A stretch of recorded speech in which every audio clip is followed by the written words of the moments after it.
সংবিধান দেখেন, সংবিধান থেকে টোটাল 4টা টপিক আছে, 4টা চ্যাপ্টার আছে। ঠিক আছে, এই 4টা চ্যাপ্টারের জন্য আমাদের মোটামুটি 3টা ক্লাস রাখা, যা মোর দেন এনাফ ইনশাল্লাহ।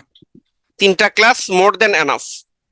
সংবিধানটা ক্লাসটা এমন সাজানো, ধরেন যেরকম রুটিনে এক এক রকম ভাবে দেওয়া আছে, তা ওই 3টা ক্লাসের মধ্যে আমরা শেষ করব এবং বেস্ট ওয়েতে শেষ করার চেষ্টা করব। তো আমি একটা মানে হচ্ছে খসড়া সাজিয়ে নিয়েছি। ওকে, কারণ দেখেন, সংবিধানের সাথে আমাদের নির্বাচন ব্যবস্থা, আমাদের সরকার ব্যবস্থা, দেন আমাদের নির্বাহী বিভাগ, আইন বিভাগ, বিচার বিভাগ, এই জিনিসগুলো আছে না। তো আইনসভা, নির্বাহী বিভাগ, বিচার বিভাগ, এই 3টা অংশ আছে, এবং নির্বাচন আছে, পররাষ্ট্রনীতি আছে, এবং আমাদের সরকার ব্যবস্থা আছে।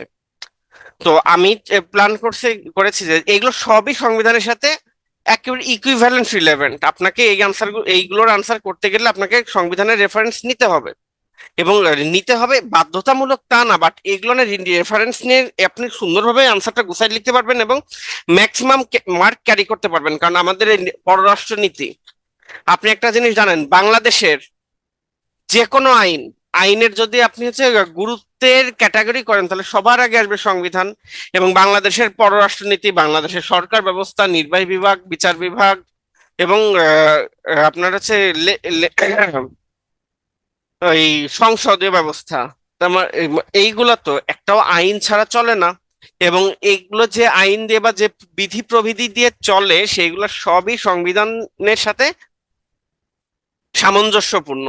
তাছাড়া পররাষ্ট্রনীতি, নির্বাচন ব্যবস্থা, এগুলো সবই তো আমাদের সংবিধানের সাথে সম্পর্কযুক্ত। সো এগুলোর আনসার আমরা যখন করব, আমরা যদি সংবিধানের রেফারেন্স টেনে করি, আপনি মনে করবেন ওই আনসারটাই মোস্ট পারফেক্ট আনসারই হচ্ছে এইটা। ওকে, তো আমি এই জন্য একটা সাজিয়েছি যে আপনার সংবিধানের উপরে আমরা এইগুলো সব পেঁচিয়ে এনে সংবিধানের উপরে 2টা ক্লাস করব, দেন স্পেসিফিক্যালি আমরা ওই টপিকগুলো নিয়ে আলোচনা করব, যেটা আমাদের সংবিধানের মধ্যেও থাকবে, এবং সংবিধানের বাইরে যেও আমরা এই জিনিসগুলো আলোচনা করব আর একটা ক্লাসে। এবং সেগুলো এমন জিনিস এগুলো ভাই, যেগুলো আপনাদের জাস্ট ধরাই দিলে নিজেরাই পড়তে পারবেন, বাট সংবিধানটা আপনাদের বুঝাতে হবে। আপনি কিভাবে আনসার করবেন, কতটুকু আনসার করবেন, আমি হচ্ছে এখানে বলবো, আমি ধীরে ধীরে বলবো, যেটা বেশি ইম্পর্টেন্ট আমি সেটা রিপিট করব। আপনারা এখন নোট করলে না করলেও কোনো প্রবলেম নাই। আর তার কারণ আপনারা ক্লাস শেষে এই রেকর্ডেড ক্লাসগুলো দেখে দেখে আপনারা এগুলো নোট করে নিতে পারবেন নিজের মতন করতে, নিজের মতন করে আপনারা আনসার গুছায় নিতে পারবেন। সো এটা নিয়ে মাথা ব্যথার দরকার নেই, আমরা আস্তে আস্তে আগাই। কি সবাই রেডি তো? Are you all ready? একটু অনন্ত জলিল মার্কে ইংলিশ বলি। অবশ্যই আনসার করার স্ট্র্যাটেজি না দেখালে তো হবে না। ইয়েস, ইয়া হাবিবি, গুড, লেটস গো। আমাদের সংবিধানের আপনার প্রণয়নের হিস্ট্রি, প্রণয়নের সিস্টেম, কি দিয়ে কি হয় না হয়, মাশাআল্লাহ আপনারা খুব ভালোভাবে জানেন। তো ওইটা নিয়ে আমরা বক বক করে সময় নষ্ট না করে আমরা ডিরেক্ট প্রস্তাবনায় চলে যাই। দেখেন, আমাদের সংবিধানের প্রস্তাবনাটা ইউজুয়ালি কেউ পড়ে না, বাট সংবিধানের স্লাইড আমি এখনো চেঞ্জ করিনি বাবা। আচ্ছা, আমরা যাই, স্লাইড চেঞ্জ করি, সবাই বলতেছি। এই হচ্ছে আমি। যাই হোক, এ বাবা এটা তুমি সরো, এটা তোমার কোনো কাজ নেই। আমাদের ফার্স্ট কোশ্চেন হচ্ছে সংবিধান বলতে কি বুঝো। তো আমি এইখানে যাওয়ার আগে, আমরা আগে সংবিধানের কি জানি আমরা। প্রথমে একটা প্রস্তাবনা আছে। প্রস্তাবনাটা কি? বিসমিল্লাহির রহমানির রহিম, এবং নিচে ব্র্যাকেটে দেওয়া আছে দয়াময় পরম দয়ালু আল্লাহর নামে, পরম করুণাময় সৃষ্টিকর্তার নামে এটা থেকে সংবিধানটা শুরু হয়েছে। এখন এখানে প্রস্তাবনাটা আছে, আপনাদের কাজ হচ্ছে প্রস্তাবনার গুরুত্বটা কি, এই জিনিসটা আপনাদের মাথায় রাখতে হবে। প্রস্তাবনার গুরুত্বটা আপনাদের জানতে হবে। এটা আপনারা যে কোনো বইতেই পাবেন, এটা খুব খুব একটা ইম্পর্টেন্ট কিছু না। কিন্তু আমরা আগে আসি, সংবিধান বলতে কি বুঝেন। ঠিক আছে, প্রশ্নটা হচ্ছে, এটা স্লাইড থাকবে, এটাও দিয়ে দেবো, আমার একই স্লাইডে 2টা ক্লাস নিব আমি। ঠিক আছে, তো এখানে আমরা তৃতীয় ভাগ এবং আপনার সংশোধনী টংশোধনী সহ আমরা চলে যাব, যে তারপরে আমরা চতুর্থ ভাগ থেকে আমরা শেষ করব আর একটা ক্লাসে, নেক্সট ক্লাস যেদিন থাকবে সেটাতে। তো এই স্লাইডটাও দিয়ে দেবো, ফাইনাল স্লাইডটাও দিয়ে দেবো, সমস্যা নেই। তো আগে আমাদের প্রশ্ন হচ্ছে সংবিধান বলতে কি বুঝেন, এটা অবশ্যই আমাদের একটা সংজ্ঞা। সো আমরা শুরুটা করব, সংবিধান নিয়ে 2-4টা কথা বলবো। ঠিক আছে, সংবিধান নিয়ে একটা একটা দুইটা লাইন লিখবো যে সংবিধান একটা রাষ্ট্রের জীবনের অধিক গুরুত্বপূর্ণ একটা জিনিস, এবং ভুংচুং লিখে দেন আমরা, এটা তো কোনো পিডিএফ নেই ভাইয়া, এটাতে যে আপনি তোমার শুধু স্লাইডটা দিয়ে দেবো, তোমরা হচ্ছে বই থেকে পড়ে নেবে এগুলা। এটা পিডিএফ দেওয়ার কিছু নেই অ্যাকচুয়ালি, এই সংবিধান তো যে যে কোনো বই থেকেই তোমার পড়লে হচ্ছে। তো যেটা বলতেছি, সংবিধান নিয়ে আমরা ওই জিনিসগুলো বলবো, মানে এক দুইটা লাইন লিখলাম। তারপরে আমরা হচ্ছে সংবিধান নিয়ে আমরা হচ্ছে একটা অবশ্যই লাইন আপনারা দেবেন, এটা সবাই দেবেন আমরা জানি। সংবিধান হলো হলো কোনো এক দেশের সর্বোচ্চ আইন বা মৌলিক আইন। এটা একটা ইম্পর্টেন্ট লাইন। এরপরে আপনারা এই লাইনটা লেখা, প্রথমে তো ভূমিকা দিয়ে এক দুই লাইন লিখলেন, বুঝতেছেন তো আমার কথা? প্রথমে ভূমিকার জায়গায় এক দুই লাইন তো লিখলেন, দেন আমরা এই লাইনটা লিখে আমরা বলতে পারি, বা যে আপনার পছন্দ মতন একটা লাইন এর সাথে রিলেভেন্ট একটা লাইন লিখে আপনারা বলতে পারেন যে রাষ্ট্রবিজ্ঞানী অ্যারিস্টটল এবং লর্ড ব্রাইস এই দুইজনের আপনারা উক্তি দিতে পারেন। এবং উক্তি যখন প্রামাণ্য সংজ্ঞা যখন দিবেন, প্রামাণ্য সংজ্ঞা যখন দিবেন তখন চেষ্টা করবেন দুইটা দেওয়ার। আমি টিপস লিখে দিচ্ছি, দুটো প্রামাণ্য সংজ্ঞা দিবেন। দিবেন একটা বাংলায়, একটা ইংরেজিতে। ঠিক আছে? তামান্না সংজ্ঞা না, প্রামাণ্য সংজ্ঞা ভাই, প্রামাণ্য সংজ্ঞা। ওকে, তামান্না ভাটিয়ার কথা মনে করাই দিচ্ছে আবার। যাই হোক, তো আমি ইউজুয়ালি আমি নিজের জন্য যখন যখন পড়ছিলাম, আচ্ছা আচ্ছা, সাউন্ডে কি প্রবলেম হচ্ছে? হ্যালো, আমি কি ক্লিয়ার না? তো মানে ক্লিয়ার হওয়ার কথা। আচ্ছা আচ্ছা, তাহলে তোমাদের মানে একটু নেটের প্রবলেম হইতে পারে। ওকে ওকে ওকে, যেটা বলতেছিলাম, আমি যখন সংবিধানের সংজ্ঞাটা পড়ি, এবং এটা কিন্তু প্রিভিয়াস অনেকবার কোশ্চেনে এসেছে, দুটো প্রামাণ্য সংজ্ঞা দিবেন, একটি দিবেন বাংলায়, একটা দিবেন ইংলিশে। আমি অ্যারিস্টটলেরটা, রাষ্ট্রবিজ্ঞানী অ্যারিস্টটলেরটা দিয়েছিলাম আপনার হচ্ছে ইংরেজিতে, কারণ এটা সেই সহজ ছোট। যে অ্যারিস্টটল কি বলেছেন, constitution is the way of life, the state, এটা হচ্ছে ইয়ারটা, আর হচ্ছে কি নাম জানি না অ্যারিস্টটলেরটা, the state has chosen for itself. এটা আমরা ইংরেজিতে দিতে পারি, খুব সহজ একটা সংজ্ঞা। আর লর্ড ব্রাইসেরটা আমরা বাংলায় দিতে পারি যে, ভালোভাবে শুনেন, লর্ড ব্রাইস বলেছেন রাষ্ট্রীয় জীবন পরিচালনার জন্য আইন ও রীতিনীতির সমষ্টিকেই সংবিধান বলে। খুবই সহজ দুইটা সংজ্ঞা, একটা ইংরেজিতে দিলেন, একটা বাংলায় দিলেন। দেওয়ার পরে এই তো আমাদের সংজ্ঞা হয়ে গেল, এখন আমাদের কনক্লুশনটা টানতে হবে। কনক্লুশনটাতে আপনারা এটা বলতে পারেন, যা যে পরিশেষে আমরা বলতে পারি, তখন আপনি নিজের মতন করে সুন্দর একটা সংবিধানের নিজের একটা সংজ্ঞা দিয়ে দিতে পারেন। আপনারা যে কোনো গাইড বই থেকেও নিতে পারেন, নিজেও তৈরি করতে পারেন, বা গুগল থেকেও নিতে পারেন, এনিথিং। আপনারা যে কোনো একটা সংজ্ঞা নিয়ে আপনারা পরিশেষে বলে এটা লিখে দিতে পারেন। এক পেজের মধ্যে আপনি একটু লিখলেন, আপনাকে পাঁচের মধ্যে যে কোনো এক্সামিনার 4 দিতে বাধ্য। আমার কথা কি বোঝা গেল? সংবিধানের সংজ্ঞা এটা একটা ইম্পর্টেন্ট একটা জিনিস। সংবিধানের সংজ্ঞাটা বোঝা গেল না? জিনিসটা ইজি হলো কিনা বলেন তো? আচ্ছা, লর্ড ব্রাইসেরটা এটা আমি বলতেছি আর একবার, আচ্ছা আর আমি আর একবার লিখেই দেই, হ্যাঁ, ব্রাইস কি বলেছেন। লর্ড ব্রাইস, আমি বাংলায় বলে দিচ্ছি। লর্ড ব্রাইস, লর্ড ব্রাইস বলেছেন, কি বলেছেন, রাষ্ট্রীয় জীবনে, রাষ্ট্রীয় জীবনে, সরি, জীবন পরিচালনায়, পরিচালনায়, পরিচালনার, আমি ভুল ভাল বলতেছি কেন, লাল পানি খেয়েছি মনে হচ্ছে, রাষ্ট্র পরিচালনার জন্য আইন ও রীতিনীতির সমষ্টি সংবিধান, এই সংবিধান বলে। ইজি না? অনেক ইজি। রাষ্ট্রীয় জীবন পরিচালনার জন্য আইন ও রীতিনীতির সমষ্টিকে সংবিধান বলে। আচ্ছা, সংবিধানের প্রকারভেদ কত বলো?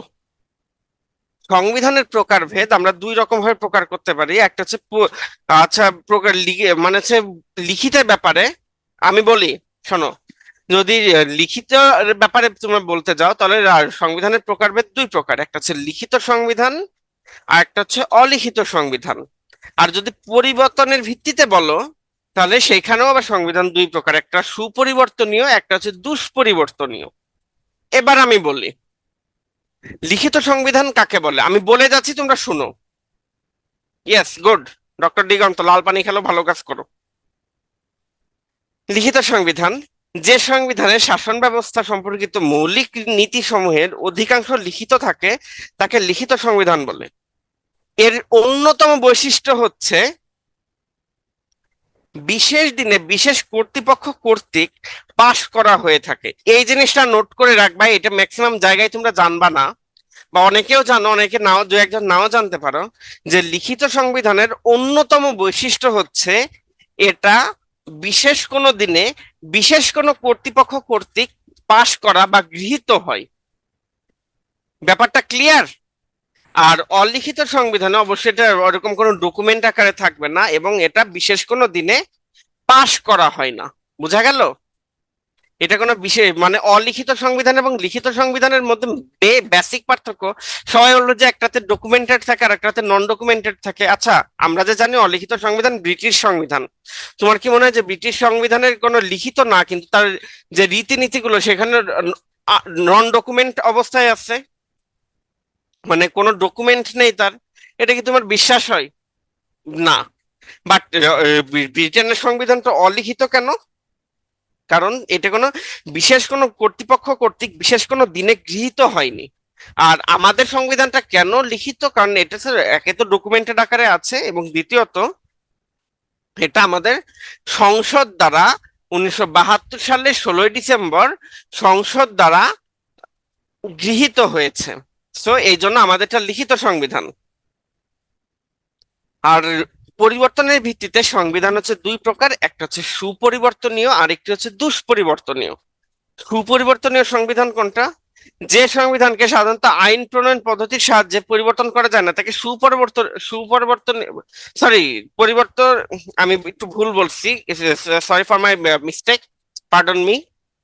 যে সংবিধানকে সাধারণ আইন প্রণয়ন পদ্ধতির সাহায্যে পরিবর্তন করা যায় তাকে সুপরিবর্তনীয় সংবিধান বলা হয়। আচ্ছা, এবার আমি তোমাকে বলি সাধারণ আইন প্রণয়নের ওয়ে কি বলতো? সংসদে সংসদে সাধারণ আইন পাশ হওয়ার নীতি হচ্ছে তোমাকে হ্যাঁ না ভোট হতে হবে, এবং সেই হ্যাঁ না ভোটে 50%-এর বেশি যেটাতে না না, আইনের কথা বলতেছি, আইনে 50%-এর বেশি ভোট কাস্টিং হলে, মানে ধরো আমি লাল পানি খাই বা আমি লাল পানি খাই না, আমি লাল পানি খাই, এর পক্ষে যদি 50%-এর বেশি লোক থাকে দেন এটা হচ্ছে সত্য, আইন পাশ হয়ে যায়। বাট যদি 50%-এর কম থাকে তাহলে আমি লাল পানি খাই না। গুড। 50 আইন প্রণয়নের সিস্টেম হচ্ছে, আমি একটু লিখে দেই, আইন প্রণয়নের সিস্টেম হচ্ছে 50%+1 মিনিমাম, এইটা হলে আইন প্রণয়ন হয়ে যাবে, আইন পাশ হয়ে যাবে। 51 ভোট না, 50%+1 ভোট। ওকে। আর এটা এই আইন প্রণয়নের মতন যে সংবিধান পরিবর্তন করা যায় সেটা হচ্ছে সুপরিবর্তনীয়। বাট দুষ্পরিবর্তনীয় হইতে গেলে তোমাকে অবশ্যই 2/3 ভোট কাস্টিং করা লাগবেই। মানে এই সংবিধান যদি সংশোধন করার জন্য কোনো ভোট হয় তাহলে সেখানে তোমার মোট মেম্বারের 2/3 তার মানে 66.67% যদি পক্ষে ভোট দেয় তাহলেই সংবিধান পরিবর্তনযোগ্য, আদারওয়াইজ সংবিধান পরিবর্তনযোগ্য না, সেটা হচ্ছে দুষ্পরিবর্তনীয় সংবিধান। তাহলে আমাকে বলো বাংলাদেশের সংবিধান কি টাইপের? বাংলাদেশের সংবিধানের বৈশিষ্ট্য বলো। আচ্ছা, এই সুপরিবর্তনীয় দুষ্পরিবর্তনীয় কি বোঝা গেল? না, শুধু এটা বলবা না, আমাদের সংবিধান লিখিত এবং দুষ্পরিবর্তনীয়। ওকে, লিখিত এবং দুষ্পরিবর্তনীয়। এই পর্যন্ত কি ক্লিয়ার? ওকে, এবার আমরা তোমাদের একটা টিপস দেই, ঠিক আছে? সংবিধানের ক্ষেত্রে এখনো অনেক টাইম আছে। প্রথম, দ্বিতীয়, তৃতীয় ভাগে মোটামুটি তৃতীয়ত 26 থেকে 27 থেকে 44 এগুলো টিটিএম টানা টনটনা মুখস্থ করে ফেলবা, 2 দিনও টাইম লাগবে না মুখস্থ করতে, এমনি পেরে যাবা। ছন্দে ছন্দে লিখে লিখে যদি তুমি পড়ো, আমি পড়ার সিস্টেমটা আমি তোমাকে বলে দেব, দেখবা তোমার কাছে খুব ইজি হয়ে যাবে। প্রথম ভাগে কিছু কিছু জিনিস, বাট দ্বিতীয় এবং তৃতীয় ভাগে 27 থেকে 44 খুবই ইম্পর্টেন্ট ভাই। এইটা তো যদি তুমি পয়েন্ট টু পয়েন্ট লিখতে পারো, তুমি মনে করবা তুমি ম্যাথের মতো নাম্বার পাচ্ছ। ওকে, দেখো প্রথম ভাগে আমাদের কি কি আছে আমি একটু রিপিট করে যাই, তাহলে তোমাদের বুঝতে সুবিধা হবে। প্রথম ভাগের প্রথম অনুচ্ছেদে আমাদের বলা আছে প্রজাতন্ত্রের সীমানা, সরি, প্রজাতন্ত্র নিয়ে বলা আছে বাংলাদেশ একটি একক স্বাধীন এবং সার্বভৌম প্রজাতন্ত্র, যাহা গণপ্রজাতন্ত্রী বাংলাদেশ নামে পরিচিত হবে। ঠিক আছে, এতটুকু মনে রাখা মনে হয় না খুব একটা কঠিন। এখন দেখো দ্বিতীয় ভাগে কি আছে, দেখো দ্বিতীয় পরিচ্ছেদে আছে প্রজাতন্ত্রের সীমানা নিয়ে, তাই না? এটা কিন্তু একটা 5 মার্কের আসার মতো কোশ্চেন। কি এখানে প্রশ্নটা কি আছে, মানে প্রজাতন্ত্রের সীমানাতে কি আছে দেখো, 19 প্রজাতন্ত্রের সীমানার অন্তর্ভুক্ত হবে। শোনো, তুমি কয়দিন যদি একটু প্র্যাকটিস করো, হুবহু মুখস্থ করতে পারলে খুব ভালো, না পারলেও থিমটা ঠিক রেখে লেখবা, তাতেও ভালো নাম্বার আসবে। আর হুবহু মুখস্থ করে তুমি যদি যেগুলো লিখতে পারবা, সেগুলোতে মনে করবা তুমি একেবারে ক্রিস্টাল ক্লিয়ার নাম্বার পাবা। দেখো প্রজাতন্ত্রের সীমানা নিয়ে কি লেখা আছে, আমি বলে দেবো ভাই। আমি প্রশ্ন, আমি হচ্ছে পড়াইতে আগাইতে আগাইতে যাই। আমি আকাশ, আচ্ছা আকাশ, তোমার উত্তরটা আমি দিয়ে যাই। সংশোধনী কেন, এতগুলো সংশোধনী কেন? কেন, কারণ সংসদ সদস্যদের, ধরো আমাদের যদি 300 জন সংসদ সদস্য থাকে, তার মধ্যে 200 জনের বেশি এই সংশোধনীর পক্ষে ভোট দিয়েছে বিধায় সংশোধন করা পসিবল হয়েছে, আদারওয়াইজ পসিবল হইতো না। 200 জনের যদি একজনও কম হতো, তাহলে সংবিধান সংশোধন হতো না। বুঝা গেল ভাইয়া? আচ্ছা, যেটা আমি বলতেছি, প্রজাতন্ত্রের সীমানা নিয়ে যেটা বলা হয়েছে, প্রজাতন্ত্রের রাষ্ট্রীয় সীমানার অন্তর্ভুক্ত হবে কি কি।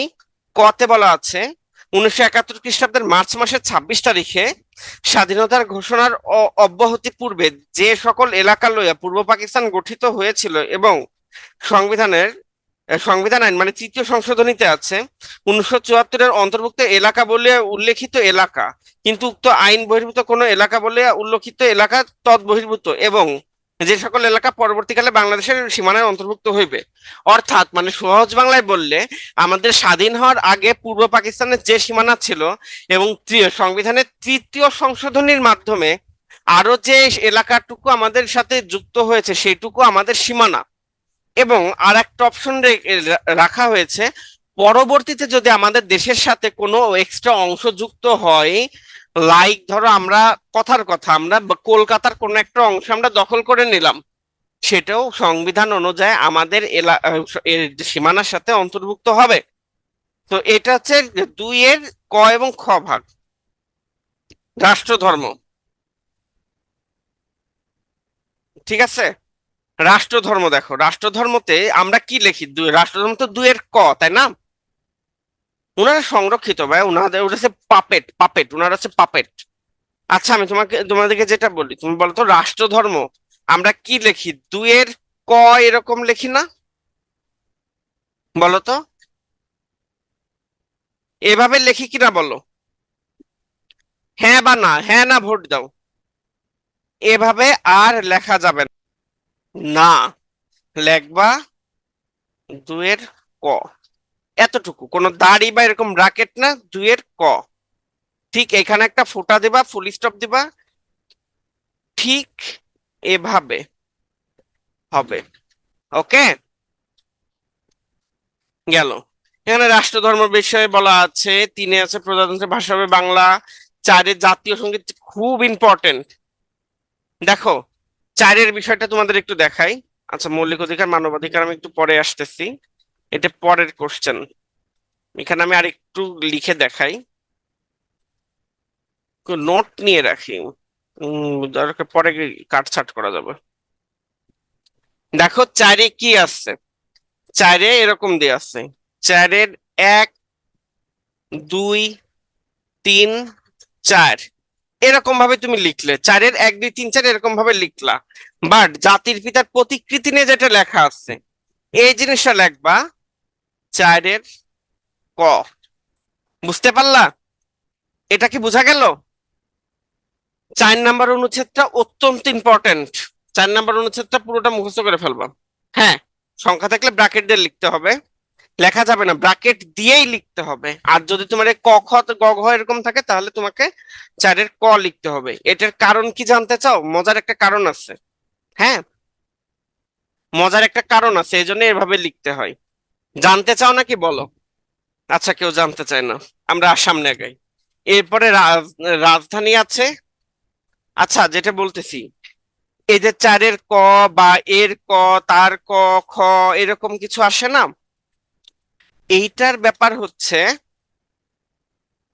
যদি মূল আইনের সাথে মূল আইনের সাথে যদি নতুন কোনো আইন নতুন ভাবে যুক্ত করা হয়, সেক্ষেত্রে এরকম ক খ এভাবে আসে, সেটা নতুন আইন হিসেবে যুক্ত হয় বা নতুন অনুচ্ছেদ হিসেবে যুক্ত হয়।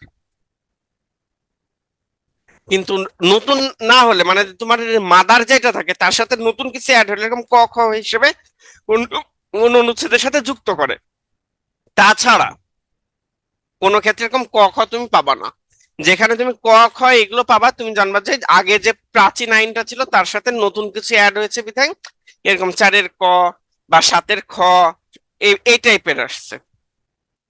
ঠিক আছে, বোঝা গেল? আচ্ছা দেখো, এরপরে রাজধানী আসছে।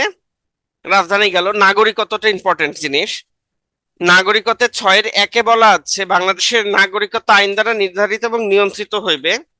বা আর 6-এর 2-এ বলা আছে বাংলাদেশের জনগণ জাতি হিসেবে বাঙালি এবং নাগরিকগণ বাংলাদেশি বলিয়া পরিচিত হবে।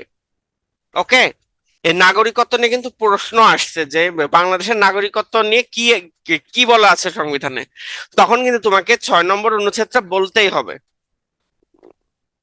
ঠিক আছে, এরকম লিখবা, এরকম ভাবে বলবা যে, সরি একটা ফোন আসছিল, কেটে দিয়েছি। বাংলাদেশের সংবিধানের প্রথম ভাগের 6 নং অনুচ্ছেদ অনুযায়ী, প্রথমে তো ভূমিকা টুমিকা ভুং চুং দিবা, এসব গেল না। বাংলাদেশের সংবিধানের প্রথম ভাগের 6 নম্বর অনুচ্ছেদ অনুযায়ী আমরা বলতে পারি, 6 নম্বর অনুচ্ছেদে আছে 6-এর 1, বাংলাদেশের নাগরিকত্ব আইন দ্বারা নির্ধারিত এবং নিয়ন্ত্রিত হইবে। এবং 6-এর 2-এ বলা আছে বাংলাদেশের জনগণ জাতি হিসেবে বাঙালি এবং নাগরিকগণ বাংলাদেশী বলিয়া পরিচিত হইবেন। ঠিক আছে, বোঝা গেল? এই জিনিসটা তোমরা বলবা। আর এরপরে আসছে মোস্ট ইম্পর্টেন্ট লাইন। ঠিক আছে, 6 নাম্বারটা ইম্পর্টেন্ট। এই প্রথম ভাগের 2 4, এসব কি আসতেছে ভাই? 2 2 নাম্বার প্রথম ভাগের, আমি একটু বললি, প্রথম ভাগের 2 নাম্বার, 4 নাম্বার, 6 নাম্বার, 7 নাম্বার, এই কয়টা তোমাকে মুখস্থ রাখতে হবে, খুব ইম্পর্টেন্ট। ঠিক আছে, যদি পসিবল হয়, ভাই যদি পসিবল হয় সাধু ভাষাতে লিখো, এটা তো কোটেশন হিসেবে দিতে পারো। আর যদি পসিবল না হয় তুমি চলিত ভাষাতেই লেখো, কোনো সমস্যা নেই। ওকে, দেখো 7 নাম্বার অনুচ্ছেদে আসো, তারপরে আমি প্রশ্ন তোমাদের ধরতেছি এখানে কি কি আছে, কিরকম টাইপের কোশ্চেন আগে আসছে বলতেছি, তাহলে তোমরা ভালোভাবে বুঝতে পারবা। দেখো, সংবিধান বাতিল, স্থগিতকরণ ইত্যাদি অপরাধ, এটা হচ্ছে 7 নম্বর অনুচ্ছেদের ভাষা, মানে হচ্ছে শুরুটা। হ্যাঁ, এই জুমের স্ক্রিনে কেউ দাগ দিয়ে না ভাই, খুব বাজে লাগতেছে, মানে লিখতে গেলে ক্র্যাক হয়ে যাচ্ছে আমার নিজের কাছে। আচ্ছা যাক, 7 নাম্বার অনুচ্ছেদে কি বলা হয়েছে দেখো, 7-এর 1-তে বলা হয়েছে, কর 1-এ কোনো ব্যক্তি শক্তি প্রদর্শন আচ্ছা আচ্ছা, বাদ দাও বাদ দাও বাদ দাও বাদ দাও বাদ দাও বাদ দাও, একটু খেয়াল করো। গেছে, কথা যা গেছে গেছে, এদিকে খেয়াল করো, আমি আগে বলি, তোমরা আগে শুনো। খুবই ইম্পর্টেন্ট, 7 নাম্বার থেকে প্রচুর কোশ্চেন হয়, 7 নাম্বার অনুচ্ছেদ দিয়ে তোমাদের কোশ্চেন আসতেও পারে, খুবই সম্ভাবনা আছে এটা। খেয়াল করো কিভাবে আনসার করবা। কি বলা আছে আগে, এটাকে শুনো। সাতের কতে বলা আছে, দেখো, কোনো ব্যক্তি শক্তি প্রদর্শন বা শক্তি প্রয়োগের মাধ্যমে, মানে সাতের কর একে বলা আছে কোনো ব্যক্তি শক্তি প্রদর্শন বা শক্তি প্রয়োগের মাধ্যমে বা অন্য কোনো অসাংবিধানিক পন্থায় ক এই সংবিধান বা ইহার কোন অনুচ্ছেদ রদ রহিত বা বাতিল বা স্থগিত করিলে, কিংবা উহা করিবার জন্য উদ্যোগ গ্রহণ বা ষড়যন্ত্র করিলে, কিংবা খ এই সংবিধান বা ইহার কোন বিধানের প্রতি নাগরিকের আস্থা বিশ্বাস বা প্রত্যয় পরাহত করিলে, কিংবা তাহা করিবার জন্য উদ্যোগ গ্রহণ করিলে, তারপরে তাহার এই কার্য রাষ্ট্রদ্রোহিতা হইবে এবং ওই ব্যক্তি রাষ্ট্রদ্রোহিতার অপরাধে দোষী হইবে। বুঝা গেল? বুঝতে পারলা মানে কি বলা আছে? এবং দুইয়ে বলা আছে কোন ব্যক্তি প্রথম দফায় বর্ণিত, মানে একে বর্ণিত ক কোন কার্য করিতে সহযোগিতা বা উস্কানি প্রদান করিলে, কিংবা কার্য অনুমোদন মার্জনা সমর্থন বা অনুসমর্থন করিলে, অনুসমর্থন মানে হচ্ছে মৌন সমর্থন, তাহার এরূপ কার্য একই অপরাধ হইবে।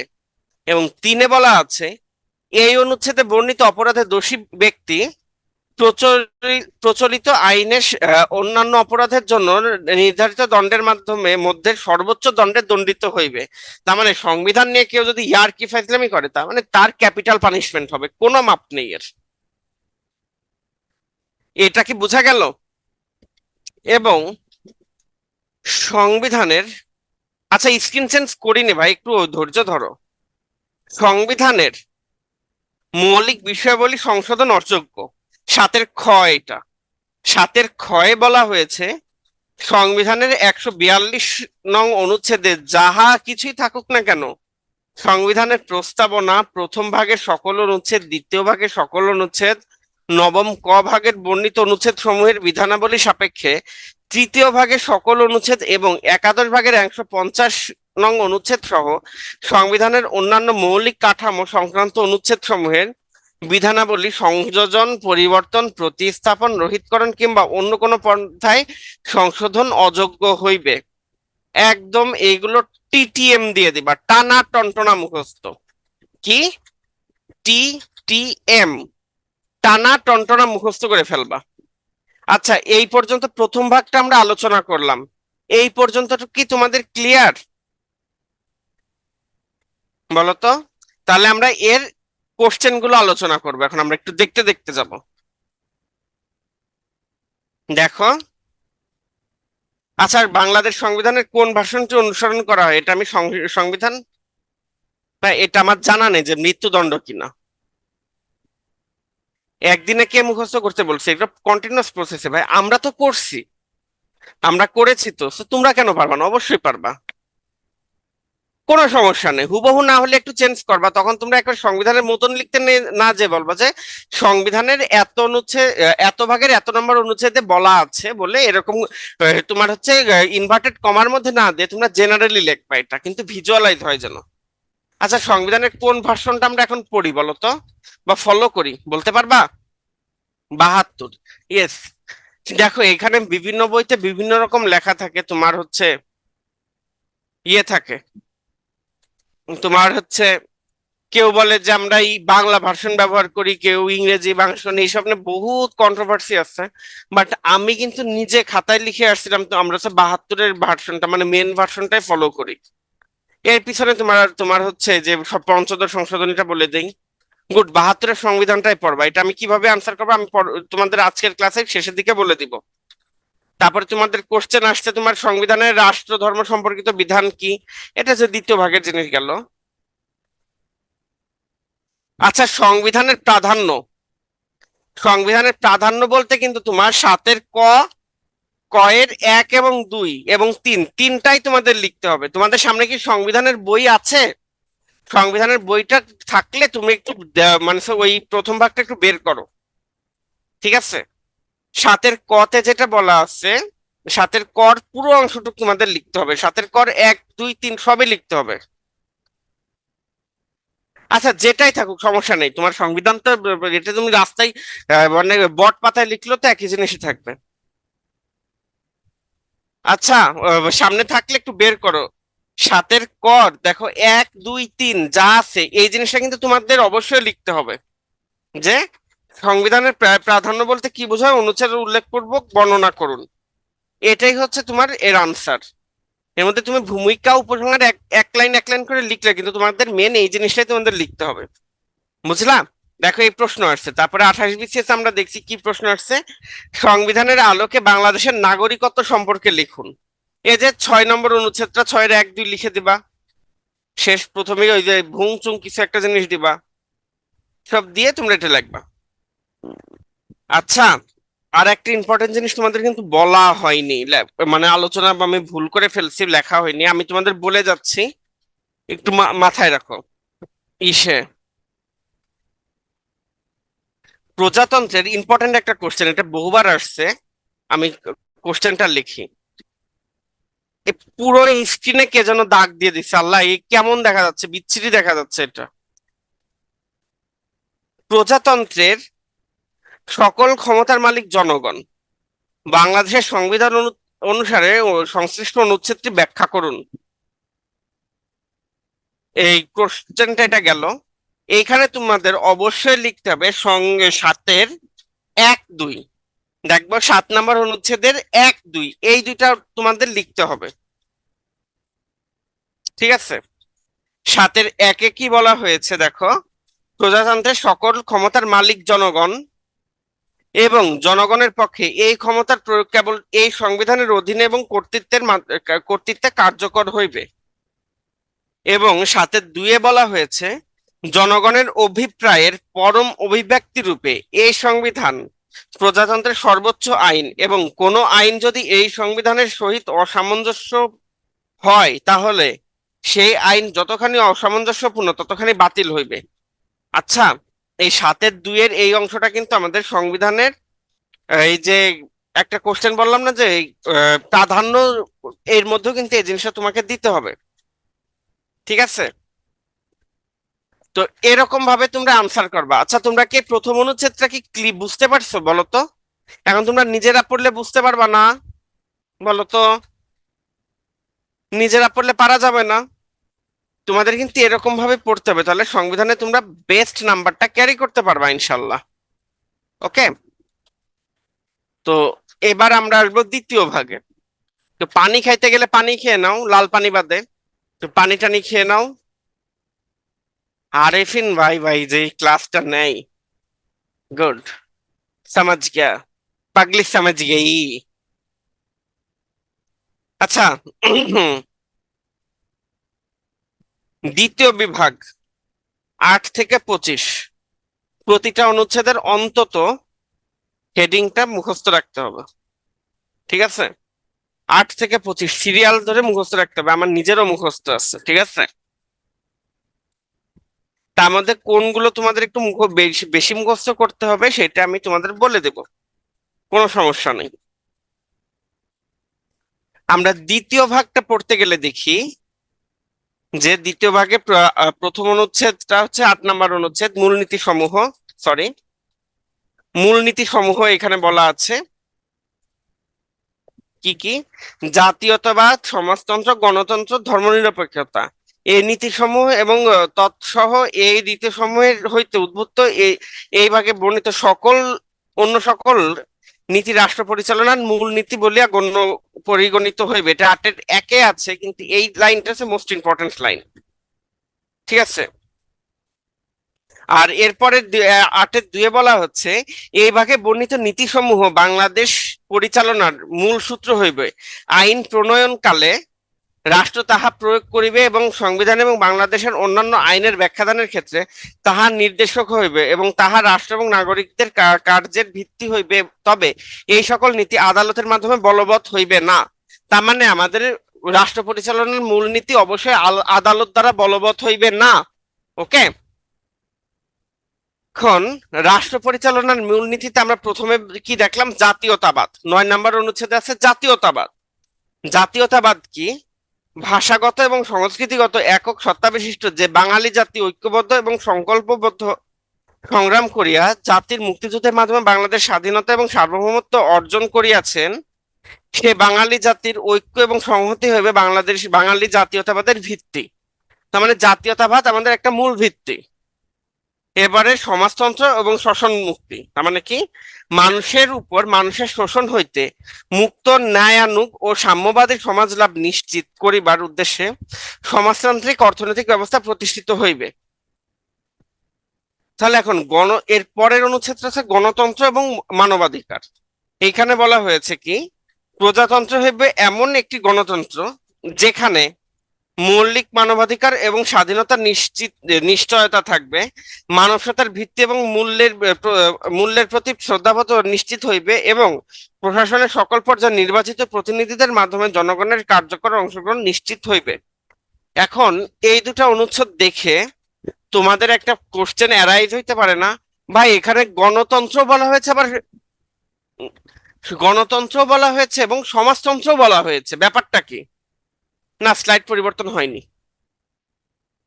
মানে গণতন্ত্র বলা হয়েছে, সমাজতন্ত্র বলা হয়েছে, তার মানে কি?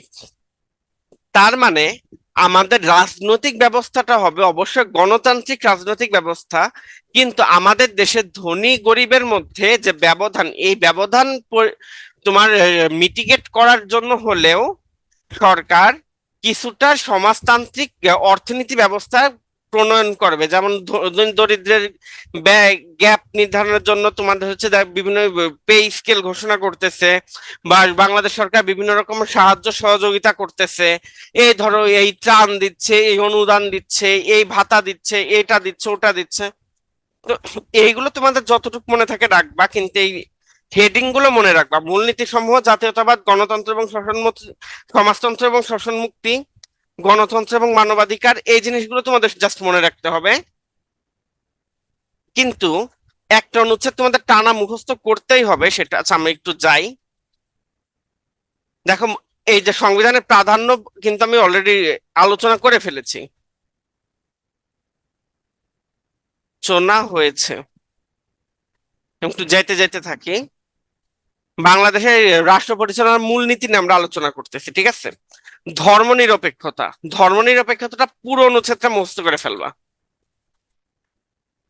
কি বা আমাদের 13 নম্বর 12 নম্বর অনুচ্ছেদে বলা হয়েছে কি, ধর্মনিরপেক্ষতা ও ধর্মীয় স্বাধীনতা। এইখানের মোস্ট ইম্পর্টেন্ট পার্ট হচ্ছে ধর্মনিরপেক্ষতা নীতি বাস্তবায়নের জন্য সর্বপ্রকার সাম্প্রদায়িকতা, কতে বলা হয়েছে সর্বপ্রকার সাম্প্রদায়িকতা পরিহার করতে হবে। মানে এটা বলতেছি, তারপরে রাষ্ট্র কর্তৃক কোনো ধর্মকে রাজনৈতিক মর্যাদা দান দেওয়া যাবে না, রাজনৈতিক উদ্দেশ্যে ধর্মের অপব্যবহার করা যাবে না, কোনো বিশেষ ধর্ম পালনকারী ব্যক্তির প্রতি বৈষম্য এবং তাহার উপর নিপীড়ন বিলোপ করা হইবে। তার মানে এই জিনিসগুলো সংবিধানে বলে দেওয়া হয়েছে যে এইগুলো করা যাবে না বা এইগুলো করা যাবে। তার মানে আমরা পুরোপুরি একটা ধর্ম নিরপেক্ষ রাষ্ট্র। তার মানে কি এখানে কোনো প্রকার সাম্প্রদায়িকতা থাকবে না, রাষ্ট্র কর্তৃক কোনো ধর্মকে রাজনৈতিক মর্যাদা দেওয়া যাবে না, রাজনৈতিক উদ্দেশ্যে ধর্মকে অপব্যবহার করা যাবে না, যদিও এটা বাংলাদেশে খুব হয়, আর কোনো বিশেষ ধর্ম পালনকারী ব্যক্তির প্রতি বৈষম্য বা তাহার উপর নিপীড়ন কোনোভাবে করা যাবে না। এইগুলো হচ্ছে আমাদের 12 নম্বর অনুচ্ছেদ। এইখান থেকে কিরকম প্রশ্ন হয় আমি তোমাদের একটু পরে বলতেছি। এরপরে বাংলাদেশের মালিকানা নীতি, এটাও একটা গুরুত্বপূর্ণ অনুচ্ছেদ। আমি কোন কোন অনুচ্ছেদ তোমরা পড়বা সেগুলো আমি বলে দিব, তোমাদের সমস্যা নেই। তারপর কৃষক শ্রমিকের মুক্তি, 14 নম্বর অনুচ্ছেদ। 15 নম্বর অনুচ্ছেদ মৌলিক প্রয়োজনীয় ব্যবস্থা। এখানে যে আমাদের কিন্তু যে কি কি আছে, এই যে আমরা বলি না আমাদের মৌলিক চাহিদা, না, দুয়ের কয়ের সাথে সাংঘর্ষিক না, কোনোভাবে সাংঘর্ষিক না। দুয়ের কতে কি বলা আছে বলতো? আমাদের তো আগে রাষ্ট্রধর্ম ইসলামটা বলেছিল যে আগে ছিল তোমার হচ্ছে 75-এ যে ফার্স্ট ডিটরশন অফ লেজিসলেটিভ তোমার এই কনস্টিটিউশন হয়েছিল, সেখানে শুধু প্রজাতন্ত্রের রাষ্ট্রধর্ম ইসলাম ছিল, কিন্তু তারপরে কিন্তু যোগ করা হয়েছে তবে হিন্দু বৌদ্ধ খ্রিস্টান সহ সহ অন্যান্য ধর্ম পালন রাষ্ট্র সমমর্যাদা এবং সমঅধিকার নিশ্চিত করিবেন। এর সাথে কিন্তু সামঞ্জস্য রেখে 12 নম্বর অনুচ্ছেদটা তৈরি করা হয়েছে। এটা সাংঘর্ষিক না ভাইয়া। আচ্ছা, আমরা আমাদের মৌলিক চাহিদা কি কি জানি আমরা? অন্ন, বস্ত্র, বাসস্থান, শিক্ষা এবং চিকিৎসা। এই জিনিসটা কিন্তু সংবিধানের 15 নম্বর অনুচ্ছেদে বলা আছে, তোমরা একটু দেখো, দেখলে ক্লিয়ার বুঝে যাবে এটা। তোমরা কি দেখতেছো? 15 নম্বর অনুচ্ছেদটা আমার বক বক করলে তোমরা বোর হয়ে যাবে, এই জন্য বলতেছি না আর কি, আমরা অনুচ্ছেদটা হুবহু তুলতেছি না। তোমরা একটু দেখো, দেখতেছো না? দেখলেই বুঝতে পারবা, একদম ইজি। সরি, আমি তাহলে মিস্টেক করে ফেলছি। 8 অ্যামেন্ডমেন্টের ইয়ে হয়েছে, আর মিস্টেক তো মানুষের হইতেই পারে। যাই হোক, 15 নম্বর অনুচ্ছেদটা গেল, এবার 16 নম্বর অনুচ্ছেদে গ্রামীণ উন্নয়ন এবং কৃষি বিপ্লব। 17 নম্বর অনুচ্ছেদে অবৈতনিক এবং বাধ্যতামূলক শিক্ষা, এটা একটা ইম্পর্টেন্ট অনুচ্ছেদ, এটা যতটুকু পারো পড়ে রাখো। 18 নম্বর অনুচ্ছেদটা হচ্ছে জনস্বাস্থ্য এবং নৈতিকতা। দেখো, এখানে কিন্তু তোমাকে গণিকা বৃত্তি এবং জুয়া খেলা নিরোধের জন্য রাষ্ট্র কার্যকর ব্যবস্থা গ্রহণ করবে, এই জিনিসটা বলে দিচ্ছে। এবং রাষ্ট্র, এই যে আমাদের আহ বাংলাদেশে কিন্তু মদ ক্যারি করা, মদ খাওয়া পুরোপুরি বেআইনি, এটা কিন্তু এই 18-1 নম্বর অনুচ্ছেদ দ্বারা ইয়ে হয়েছে। এদের লাল পানি, লাল পানি আমি লিখে দেবো, এই পুরোটা শেষ হলে আমি তোমাকে লিখে দেবো। লাল পানি এদের নিষিদ্ধ করে দিয়েছে, ডাক্তার দিগন্ত তুমি বেশি লাল পানি, লাল পানি করো, তোমাকে তো আমি অ্যারেস্ট করবো, দাঁড়াও। এরপরে আসে, দেখো নতুন একটা জিনিস যোগ করা হয়েছে 18 ক তে। রাষ্ট্র বর্তমানে মানে হচ্ছে জীব বৈচিত্র্য সংরক্ষণ করবে, ঠিক আছে। সুযোগের সমতা, 19 নম্বর ইম্পর্টেন্ট। 19 নম্বর হচ্ছে সুযোগের সমতা। 19-এর 1, 2, 3 এটা তোমাদের পড়তে হবে। এরপরে সুযোগের সমতা গেল, সুযোগের সমতাটা ইম্পর্টেন্ট, নারী অধিকারে মুখস্থ হয়ে যাবে এটা। অধিকার এবং কর্তব্য রূপে কর্ম, এবং নাগরিক ও সরকারি কর্মজীবীদের কর্তব্য। এই জিনিসটা একটু পড়ো তো, 20 নম্বর অনুচ্ছেদটা একটু পড়ো তোমরা, খুব ইম্পর্টেন্ট। আজ থেকে লাল পানি, লাল পানি করলেই তোমাদের 14 শিখের ভাত খাওয়াবো, দাঁড়াও, যেই করবা না কেন। অত সহজ খাম আসা পড়তেছ? 20 নম্বর অনুচ্ছেদটা খুব ইম্পর্টেন্ট। 20-21 এই দুটো দেখো। 20-21 দেখো। না না না, থাক, রিডিং পড়ে শোনানো লাগবে না, ধন্যবাদ। 23-এ জাতীয় সংস্কৃতি আছে, 23-এর 'ক' তে উপজাতি, ক্ষুদ্র জাতিসত্তা এবং নৃগোষ্ঠী এবং সম্প্রদায় সম্প্রদায় সংস্কৃতিকে রক্ষা করার কথা বলা হয়েছে। 24-এ জাতীয় স্মৃতি নিদর্শন প্রভৃতির কথা বলা হয়েছে, ঠিক আছে। এবার মোস্ট ইম্পর্টেন্ট 25 নম্বর অনুচ্ছেদ।